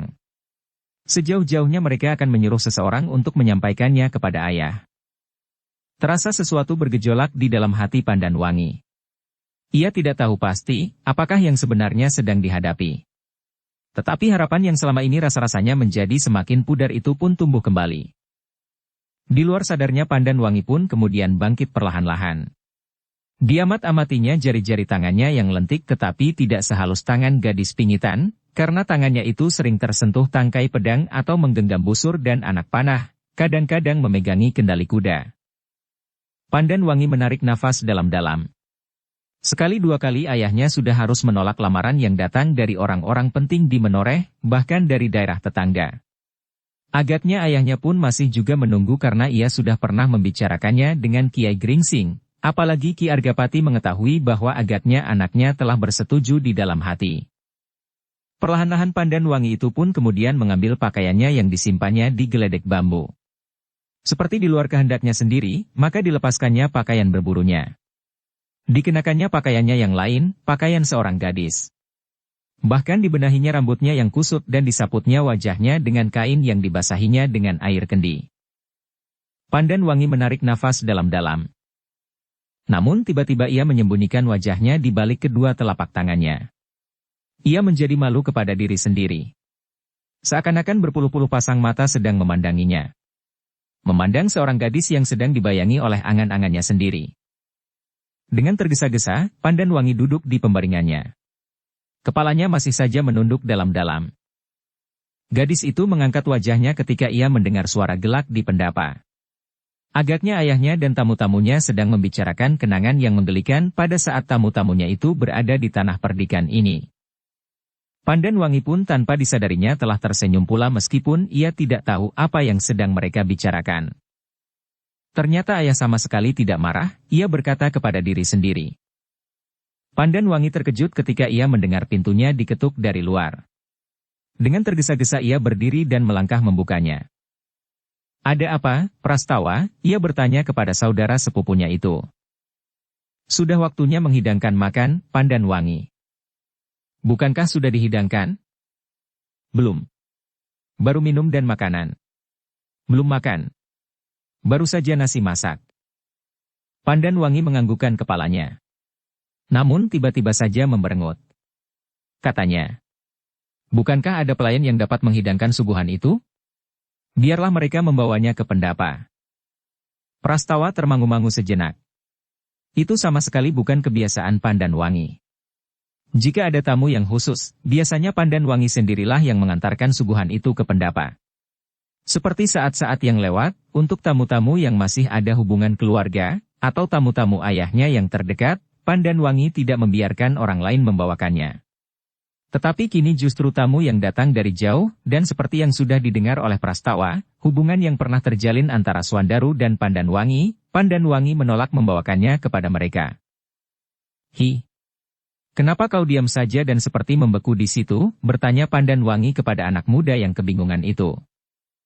Jadi, bagaimanakah maksudmu sebenarnya? Bertanya Prastawa. Aku sedang lelah sekali. Biar orang lain saja yang menghidangkannya. Apakah ayah menyuruhmu memanggil aku dan menghidangkan makan itu? Tidak. Tetapi bukankah itu kebiasaanmu? Jika kau tidak membawanya ke pendapa saat ini, tentu Ki Gede akan bertanya-tanya, meskipun hanya di dalam hati. Aku lelah sekali. Pandan Wangi menarik nafas dalam-dalam. Prastawa tidak menyahut. Tetapi dipandanginya saja Pandan Wangi yang sudah berpakaian rapi. Bukan lagi pakaian berburunya. Tetapi pakaian seorang gadis. Hi, kenapa kau memandang aku seperti itu? Bertanya Pandan Wangi kepada adik sepupunya. Oh, Prastawa tergagap. Namun ia masih sempat menjawab sambil tersenyum. Kau jarang sekali berhias diri seperti sekarang. Ah. Aku tidak pernah melihat kau secantik itu. Prastawa, potong Pandan Wangi. Pantaskah kau berkata begitu buat kakakmu sendiri? Tentu tidak pantas jika aku berkata buat aku sendiri. Tetapi aku berkata buat tamuku yang gemuk itu. Ah, kau. Pandan Wangi melangkah maju. Tangannya sudah terjulur untuk mencubit lengan adiknya. Tetapi Prastawa dengan tergesa-gesa meninggalkannya sambil berkata, aku berani berkejar-kejaran sekarang jika kau memakai pakaian seperti itu. Pandan Wangi tidak menyahut. Ia mengacukan tangannya ketika ia melihat adik sepupunya itu berpaling. Tetapi sejenak kemudian Prastawa itu sudah hilang di balik pintu.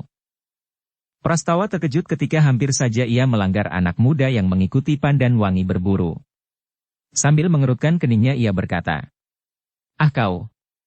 Hampir saja aku terantuk. Kenapa dengan Pandan Wangi? Anak muda itu bertanya. Ia sedang bersembunyi. Iya, kenapa? Aku tidak tahu. Bertanyalah kepadanya. Anak muda itu termangu-mangu sejenak. Lalu katanya. Di mana Pandan Wangi sekarang? Di dalam biliknya. Ia sedang merias diri.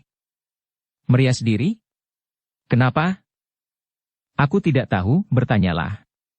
Ia menjadi cantik sekali. Tidak lagi seperti laki-laki di atas punggung kuda. Anak muda itu ragu-ragu sejenak. Tetapi wajahnya yang berkerut-merut itu membuat kesan yang aneh di hati Prastawa. Karena itu ia justru mengganggunya. Lihatlah sendiri. Apa yang sedang dikerjakannya? Anak muda itu ragu-ragu sejenak. Tetapi ia melangkah masuk ke ruang dalam. Prastawa memandanginya dari kejauhan.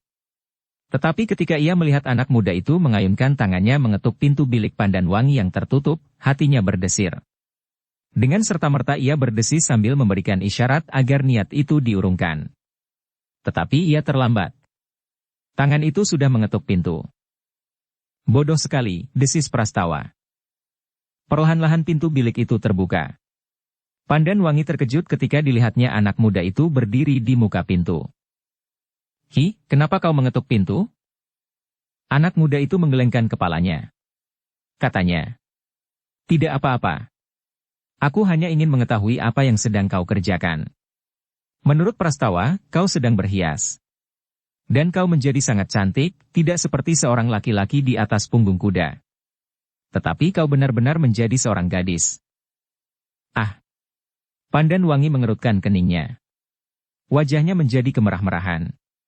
Ketika ia melihat Prastawa menjengukkan kepalanya di pintu belakang, sekali lagi ia mengacukan tangannya. Tetapi Prastawa itu pun segera menghilang. Aku tidak berhias, berkata Pandan wangi kemudian. Aku sekedar berganti pakaian.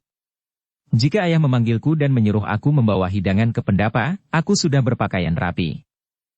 Anak muda itu mengangguk-anggukan kepalanya. Tetapi matanya kemudian hinggap di wajah Pandan wangi. Matanya seakan-akan tidak berkedip sehingga Pandan wangi menjadi bingung karenanya. Kau memang menjadi cantik sekali seperti yang dikatakan oleh Prastawa. Ah, sudahlah. Jangan hiraukan anak bengal itu. Tidak. Bukan karena Prastawa. Aku benar-benar menganggap kau seorang gadis yang sangat cantik. Sejak aku datang, aku tidak pernah melihat kau berhias seperti ini. Kenapa sekarang kau tiba-tiba saja berhias? Ketika kau menghidangkan suguhan bagi ayah dan ibu di pendapa, kau juga berpakaian seorang gadis. Tetapi kau tidak secantik sekarang. Ah, sudahlah. Jangan memuji. Aku akan beristirahat sebentar di dalam bilik. Pandan wangi pun kemudian melangkah surut. Tetapi ia menjadi heran karena anak muda itu tidak segera pergi. Bahkan ia melangkah maju pula sambil berkata, aku juga akan beristirahat Pandan wangi. Aku juga lelah sekali. Di mana kau akan beristirahat? Apakah salahnya jika aku beristirahat di bilikmu juga? Hi, wajah Pandan wangi menjadi merah padam. Apakah maksudmu? Beristirahat, katanya dengan jujur. Kenapa di sini? Apa tidak ada tempat lain? Apakah aku tidak boleh masuk? Sudah disediakan tempat sendiri buatmu dan ayah ibumu. Anak muda itu menjadi kecewa. Katanya, kau terlampau tinggi hati, Pandan wangi. Baiklah, memang tempatku tidak di ruang dalam. Aku hanya seorang tamu dari daerah terpencil. Tetapi kau harus ingat bahwa ayahku seorang yang kaya. Oh, Pandan wangi justru menjadi termangu-mangu. Bukan maksudku. Tetapi sebaiknya kau tidak berada di dalam bilikku. Aku akan tidur sejenak. Anak muda itu pun kemudian melangkah pergi. Di luar pintu ruang dalam ia melihat Prastawa sedang menunggui para pelayan yang mengatur hidangan yang akan disuguhkan ke pendapa. Sejenak Prastawa memandangi anak muda itu. Kemudian ia mendengar anak muda itu mengeluh. Pandan wangi terlampau tinggi hati. Aku tidak boleh masuk ke dalam biliknya. Prastawa menarik nafas dalam-dalam. Tetapi ia bertanya, kenapa kau akan masuk ke dalam biliknya? Itu tidak pantas. Ia adalah seorang gadis. Kenapa? Aku hanya ingin memandanginya. Ia memang cantik sekali dalam pakaian yang belum pernah aku lihat sebelumnya. Kenapa ia berpakaian begitu bagusnya sekarang? Kenapa tidak ketika ia akan menghidangkan suguhan bagi ayah dan ibuku pada saat kami datang? Ah, tentu ia tidak akan memakai pakaian yang sama saja. Itu hanyalah suatu kebetulan bahwa yang dipakainya sekarang agak lebih baik dari yang dipakainya dahulu. Ayahku seorang yang paling kaya di daerahku yang kecil itu. Mungkin juga karena ayah datang dari daerah kecil, sedang tamu-tamu itu datang dari sebuah kademangan yang besar. Begitu? Prastawa mengerutkan keningnya. Katanya, kau senang merangkai perasaan. Ada baiknya. Tetapi jika berlebih-lebihan kau akan menjadi seorang anak muda perasa yang agak cengeng. Mata anak muda itu menyala sesaat. Namun kemudian katanya, kalian tidak menghormati tamu kalian. Pandan Wangi tidak, dan kau juga tidak. Ayahku adalah keluarga Ki Gede Menoreh. Kami adalah tamu dari orang yang berkedudukan paling tinggi di Menoreh. Kalian harus menghormati aku. Prastawa mengangguk-anggukan kepalanya. Tetapi ia tidak menjawab. Ia sadar bahwa anak muda itu sedang merajuk. Agaknya ia adalah anak yang terlalu manja. Manja sekali, berkata Prastawa di dalam hati. Jika Pandan Wangi menjadi jengkel akan kelakuannya itu, salah-salah ia dapat dibantingnya sampai pingsan. Prastawa hanya memandanginya berjalan ke pintu samping. Namun supaya tidak menimbulkan kesan yang dapat membuat anak muda itu semakin merajuk, dan mengatakannya kepada ayah ibunya agak berlebih-lebihan, maka Prastawa pun berkata, kami minta maaf. Kami tidak tahu maksudmu yang sebenarnya. Anak muda itu berpaling. Dilihatnya Prastawa sejenak. Sambil mengangguk-anggukan kepalanya ia berkata, aku akan melupakannya. Kau anak yang baik. Prastawa menahan senyumnya. Memang anak muda itu agaknya lebih tua daripadanya. Tetapi karena tempaan keadaan, Prastawa menjadi lebih dewasa. Pengalamannya di saat-saat kemelutnya pertentangan di atas tanah perdikan ini, membuatnya cepat menjadi dewasa. Kematian Sidanti dan bahkan dirinya sendiri yang hampir saja tenggelam di dalam keputusasaan, membuatnya lebih matang menghadapi persoalan-persoalan hidup. Prastawa itu terkejut ketika di belakangnya terdengar suara kakak sepupunya. Apa yang dikatakannya? Prastawa berpaling. Sambil tertawa ia berkata, anak itu merajuk. Ayo, kau apakan saja tamumu itu? Aku pilin telingamu. Aku tidak berbuat apa-apa. Katanya kau terlampau tinggi hati karena ia tidak kau perkenankan ikut beristirahat di dalam bilikmu. Ah, anak gila. Tetapi ia tidak bermaksud apa-apa. Ia berkata dengan sorot mata yang jujur. Kau sadari itu? Pandan Wangi mengangguk. Katanya, anak itu tentu merupakan sebuah golek kencana yang hidup di rumahnya. Ia anak orang yang kaya. Anak satu-satunya. Seperti kau. Anak satu-satunya. Tetapi kau tidak cengeng seperti anak itu. Kau memuji lagi. Tentu kaulah yang menyebabkannya seperti orang mabuk tuak. Ia memuji seperti memuji bakal istrinya. Sedang kau adalah bakal istri orang lain. Hus. Prastawa bergeser. Pandan Wangi benar-benar akan memilin telinganya. Jangan, berkata adik sepupunya itu. Tetapi lihat, hidangan sudah tersedia. Siapakah yang akan menghidangkannya ke pendapa? Pelayan atau aku atau kau? Pandan Wangi termangu-mangu sejenak, lalu. Marilah, kita bersama-sama menghidangkannya. Kau membawa nasi dan lauk pauknya. Lalu kau membawa apa? Pandan Wangi tersenyum. Dipandanginya hidangan yang sudah tersedia itu sejenak, lalu katanya. Aku membawa nampannya. Ah. Prastawa berdesah, lalu katanya. Cepatlah. Nanti Paman Argapati menunggu. Pandan Wangi termangu-mangu sejenak. Namun kemudian katanya. Baiklah. Marilah kita hidangkan bersama. Kaulah dahulu. Aku di belakang. Bawa apa saja, sisanya aku yang akan membawanya. Demikianlah, maka hidangan itu tidak jadi disuguhkan oleh para pelayan yang sudah siap, tetapi Prastawa dan Pandan Wangi sendiri akan membawanya ke pendapa. Beberapa orang pelayan yang berdiri di ruang belakang itu kemudian saling menggamit. Mereka tahu siapakah tamu yang ada di pendapa itu, sehingga seorang di antaranya tidak dapat menahan senyumnya. Karena itu, maka kepalanya pun segera ditundukkannya dalam-dalam. Apalagi ketika ia merasa bahwa Pandan Wangi sedang memandanginya dengan tajamnya. Ketika pintu pendapa berderit, maka semuanya pun segera berpaling. Yang mula-mula mereka lihat adalah Prastawa. Namun kemudian Pandan Wangi pun melangkah keluar dengan kepala tunduk.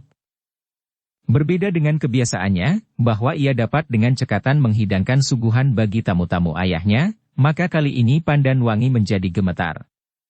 Ia sama sekali tidak berani mengangkat wajahnya sama sekali. Inilah anak itu, berkata Ki Gede Menoreh. Ia baru pulang dari berburu bersama tamu kami. Kiai Gringsing tertawa. Di luar sadarnya ia bertanya, "Siapakah nama anak muda itu?" "Rudita," jawab Ki Gede. Kiai Gringsing mengangguk-anggukkan kepalanya. Katanya kemudian, "Nah, tentu hidangan ini hasil buruan Angger Pandanwangi." Pandanwangi mendengar namanya disebut. Tetapi ia tidak dapat menangkap kata-kata Kiai Gringsing dengan jelas. Terasa tubuhnya benar-benar telah menggigil seperti kedinginan. Namun demikian ia masih juga mencoba tersenyum. Orang-orang tua yang ada di pendapa itu sama sekali tidak heran melihat keadaan Pandanwangi. Agak gemetar dan kepalanya selalu menunduk. Tanpa mengucapkan sepatah kata pun, Pandanwangi pun kemudian melangkah surut setelah meletakkan hidangan yang dibawanya. Begitu ia melangkahi pintu, maka ia pun segera berlari-lari ke belakang. Dilemparkannya nampan yang dibawanya dan dengan serta-merta ia pun membanting dirinya duduk di atas sebuah amben yang besar di belakang. Nafasnya menjadi terengah-engah seperti ketika ia sedang memburu kijang di hutan perburuan. Prastawa pun kemudian menyusulnya. Sambil tersenyum ia berkata, "Kenapa kau menjadi begitu gelisah? Kau sudah terbiasa membawa hidangan bagi para tamu. Apakah bedanya tamu yang sekarang dengan tamu-tamu yang lain?" Pandanwangi tidak menjawab. Dicobanya menenangkan hatinya sambil duduk bersandar kedua tangannya. "Sudahlah. Biarlah aku saja yang menyelesaikannya. Duduk sajalah. Jika kau sekali lagi membawa hidangan itu, maka hidangan itu tentu akan tumpah." Pandanwangi masih tetap diam saja. Dipandanginya bayangan dedaunan di longkangan lewat pintu samping yang terbuka. Ketika Prastawa kemudian menyelesaikan membawa hidangan itu ke pendapa, maka anak muda yang berburu bersama Pandanwangi dan bernama Rudita itu sudah berada di Gandok Kulon menemui kedua orang tuanya. "Tamu yang datang itu agaknya lebih dihormati oleh Pandanwangi dari kita, Ayah," berkata anak muda itu. "Kenapa?" "Aku tidak tahu. Tetapi ia adalah seorang Demang." "Oh," ayahnya mengangguk-anggukkan kepalanya. "Tentu kawan baik Ki Gede menoreh." "Iya," jawab anaknya. Pandanwangi mengenakan pakaiannya yang sangat bagus. Lebih bagus dari yang dipakainya saat membawa suguhan buat kita. "Ah, kau." Dan ternyata Pandanwangi sangat cantik. "Cantik? Jadi menurut penilaianmu anak itu sangat cantik?" "Ya, Ayah. Cantik sekali. Aku belum pernah melihat gadis secantik Pandanwangi. Berbanggalah bahwa kau mempunyai seorang saudara yang sangat cantik." "Ya, Ayah. Aku berbangga," jawab anak muda itu. "Tetapi apakah Pandanwangi termasuk sanak kita yang dekat?" Ayahnya menggelengkan kepalanya. "Ia bukan sanak kita yang dekat. Sudah agak jauh, lewat garis keturunan ibunya." Anak muda itu mengangguk-anggukkan kepalanya. Tetapi ia tidak berkata apa-apa lagi. Ayahnya memandanginya sejenak. Ketika anak itu agak membelakanginya, ibunya menggamit ayah Rudita yang duduk di sebelahnya.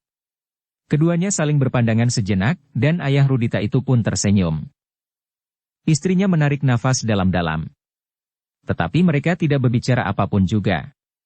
Mereka hanya duduk saja berdiam diri sambil memandangi anak laki-lakinya yang kemudian berdiri dan melangkah keluar. Ia sudah dapat menyebut tentang seorang gadis yang cantik. "Sayang yang disebut itu adalah Pandanwangi, sanak sendiri," berkata ibu anak muda itu. Ayah Rudita mengangguk-anggukkan kepalanya. Dipandanginya istrinya sejenak, kemudian sambil menarik nafas ia berkata, "Sekarang ia menyebut Pandanwangi."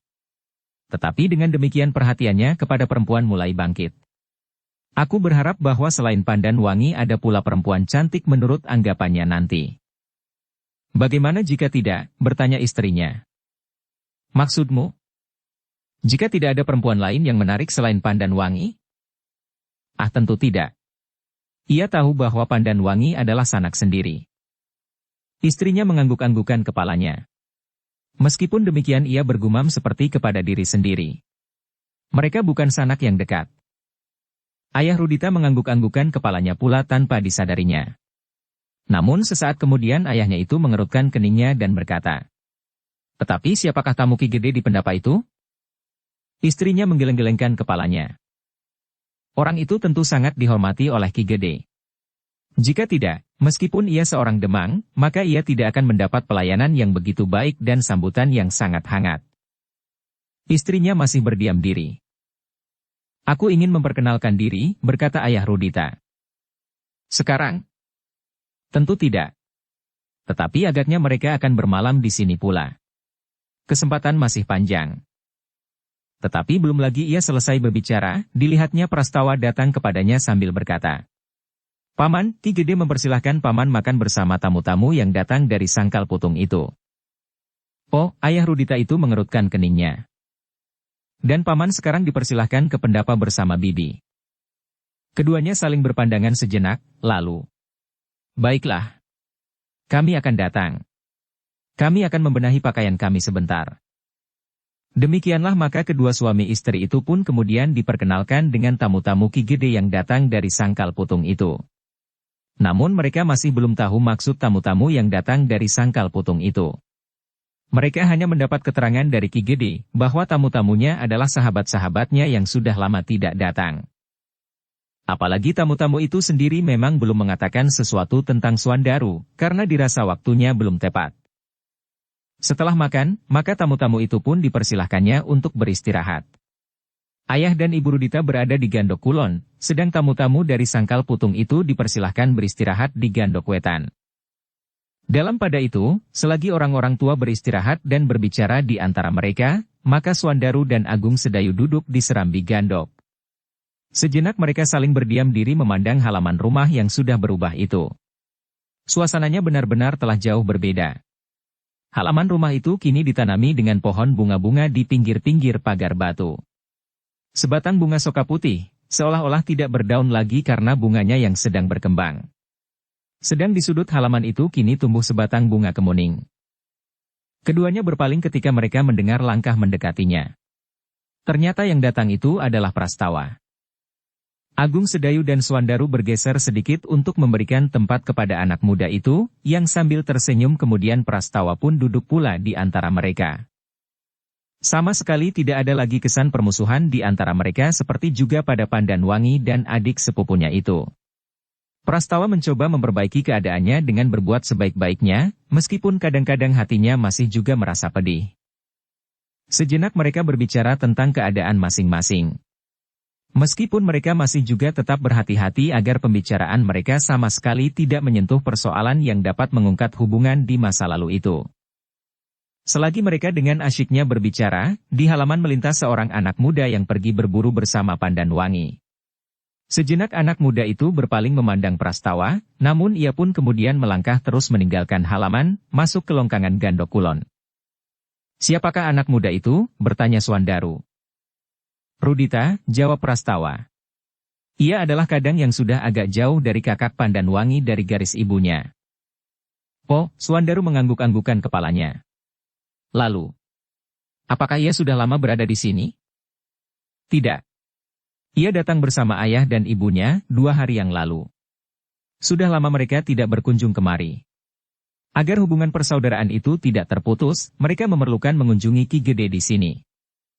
Suandaru masih saja mengangguk-anggukan kepalanya, dan kemudian ia masih bertanya lagi. Apakah ia pandai berburu? Prastawa tersenyum. Tetapi ia menjawab. Ya. Ia senang berburu. Suandaru menarik nafas dalam-dalam. Namun sebelum ia menyahut maka seseorang datang mendekatinya sambil berkata kepada Prastawa. Rudita memanggilmu. Prastawa mengerutkan keningnya. Ada apa? Aku tidak tahu. Prastawa mengangkat pundaknya. Namun ia pun kemudian berdiri dan berkata kepada Agung Sedayu dan Suandaru. Ia memerlukan pelayanan melampaui seorang gadis kecil yang paling manja. Suandaru dan Agung Sedayu berpandangan sejenak. Namun keduanya tidak mengatakan apapun. Mereka hanya memandangi saja langkah Prastawa yang pergi ke Gandok Kulon. Di longkangan, Rudita telah menunggu kedatangan Prastawa. Dengan wajah yang tegang Rudita itu bertanya. Siapakah mereka itu? Yang mana? Prastawa ganti bertanya. 2 orang anak muda di serambi Gandok Wetan itu. Oh, tamu Ki Gede yang baru datang hari ini. Bukankah keduanya ikut duduk di pendapa pada saat kami menghidangkan makanan? Aku sudah tahu. Siapa nama mereka? Yang ikut duduk di pendapa pada saat kami menghidangkan makanan? Oh, Prastawa mengangguk-anggukan kepalanya. Katanya, yang gemuk itu namanya Swandaru. Ia adalah putra Ki Demang Sangkal Putung. Sedang yang sedang itu bernama Agung Sedayu.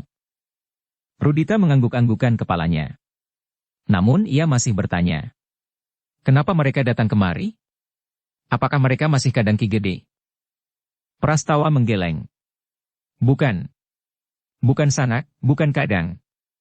Tetapi jika mati, kami akan kehilangan. Rudita mengerutkan keningnya. Apa maksudmu? Tidak apa-apa, jawab Prastawa, lalu katanya. Marilah. Sebaiknya kau memperkenalkan dirimu.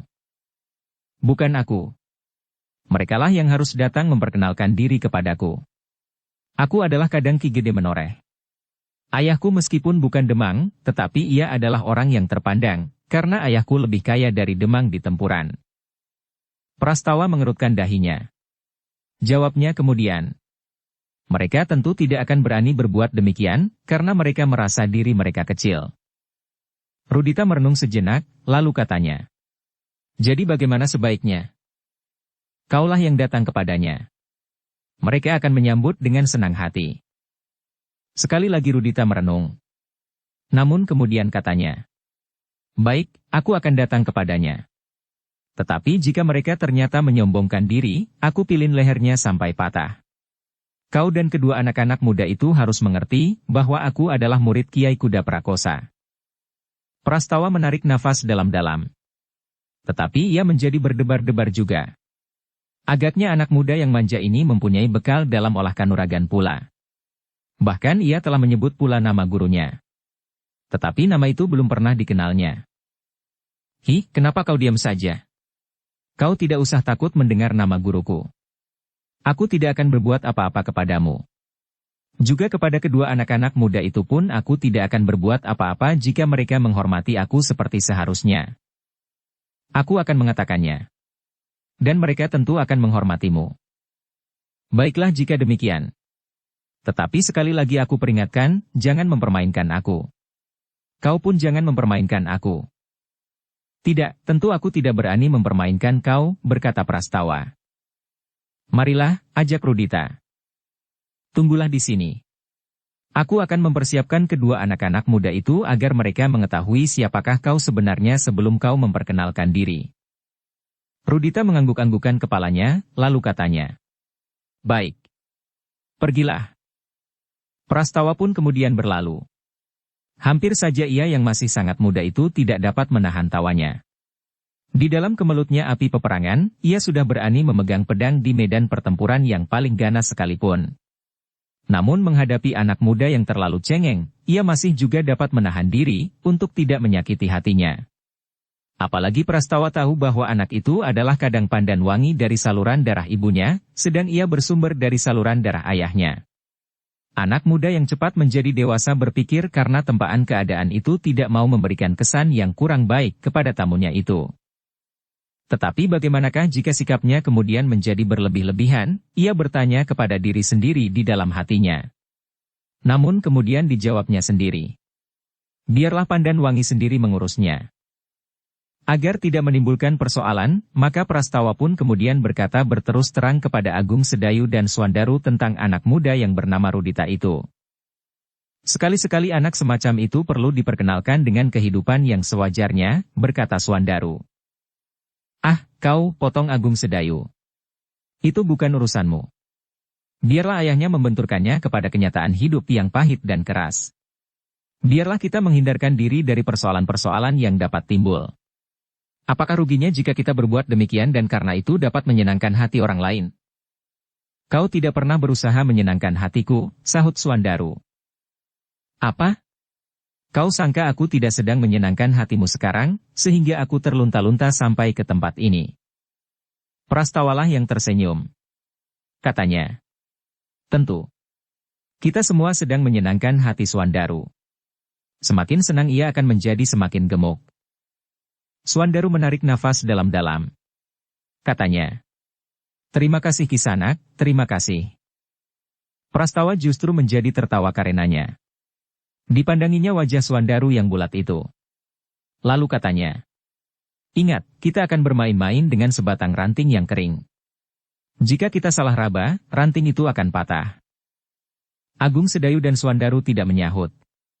Mereka hanya memandangi Prastawa yang kemudian pergi menemui Rudita, dan mengajaknya ke Serambi Gandok Wetan. Agung Sedayu dan Swandaru yang melihat Prastawa dan Rudita berjalan ke arahnya, tergopoh-gopoh berdiri dan menyongsongnya. Namun Swandaru masih juga sempat bergumam perlahan-lahan. Jika ada orang yang melihat sikap kita seperti kucing melihat tulang ini, mereka tentu akan mentertawakan. Agung Sedayu tidak menghiraukan. Ia bergegas mendapatkan Rudita sambil ngapurancang dan membungkuk dalam-dalam. "Siapa namamu?" bertanya Rudita. "Namaku Agung Sedayu, Kisanak." "Rudita, panggil aku Rudita." Agung Sedayu mengangguk-anggukan kepalanya. Yang kemudian menganggukkan kepala adalah Swandaru. Dan ketika Rudita bertanya namanya, maka dijawabnya. "Namaku Swandaru." Semula Swandaru geni. "Kenapa semula? Sekarang api itu sudah menjadi suram." Rudita mengerutkan keningnya dan Agung Sedayu menarik nafas dalam-dalam. "Apa keperluan kalian kemari?" bertanya Rudita kemudian. "Tidak apa-apa." Agung Sedayulah yang menjawab. "Kami hanya ingin melihat tanah yang sudah sangat lama kami tinggalkan. Beberapa waktu yang lampau, aku dan adikku pernah tinggal di padukuhan ini untuk beberapa lamanya." "Kenapa kalian pergi?" "Kami pulang ke Sangkal Putung." "Kenapa saat itu kau tinggal di sini? Di rumah ini maksudmu?" Tidak di rumah ini. Kami tinggal di gubuk di padukuhan sebelah. Kami adalah penggembala kambing." "Kenapa sekarang kau mengunjungi tanah perdikan menoreh langsung menemui Ki Gede? Kenapa kau tidak pergi ke rumah gubukmu itu?" "Anak ini memang ingin dipilin lehernya," berkata Swandaru di dalam hatinya. Dan Kakang Agung Sedayu agaknya menjadi kambuh pula. Bersambung ke bab 157. Dukung kami dengan subscribe, follow, like, komen dan share. Terima kasih.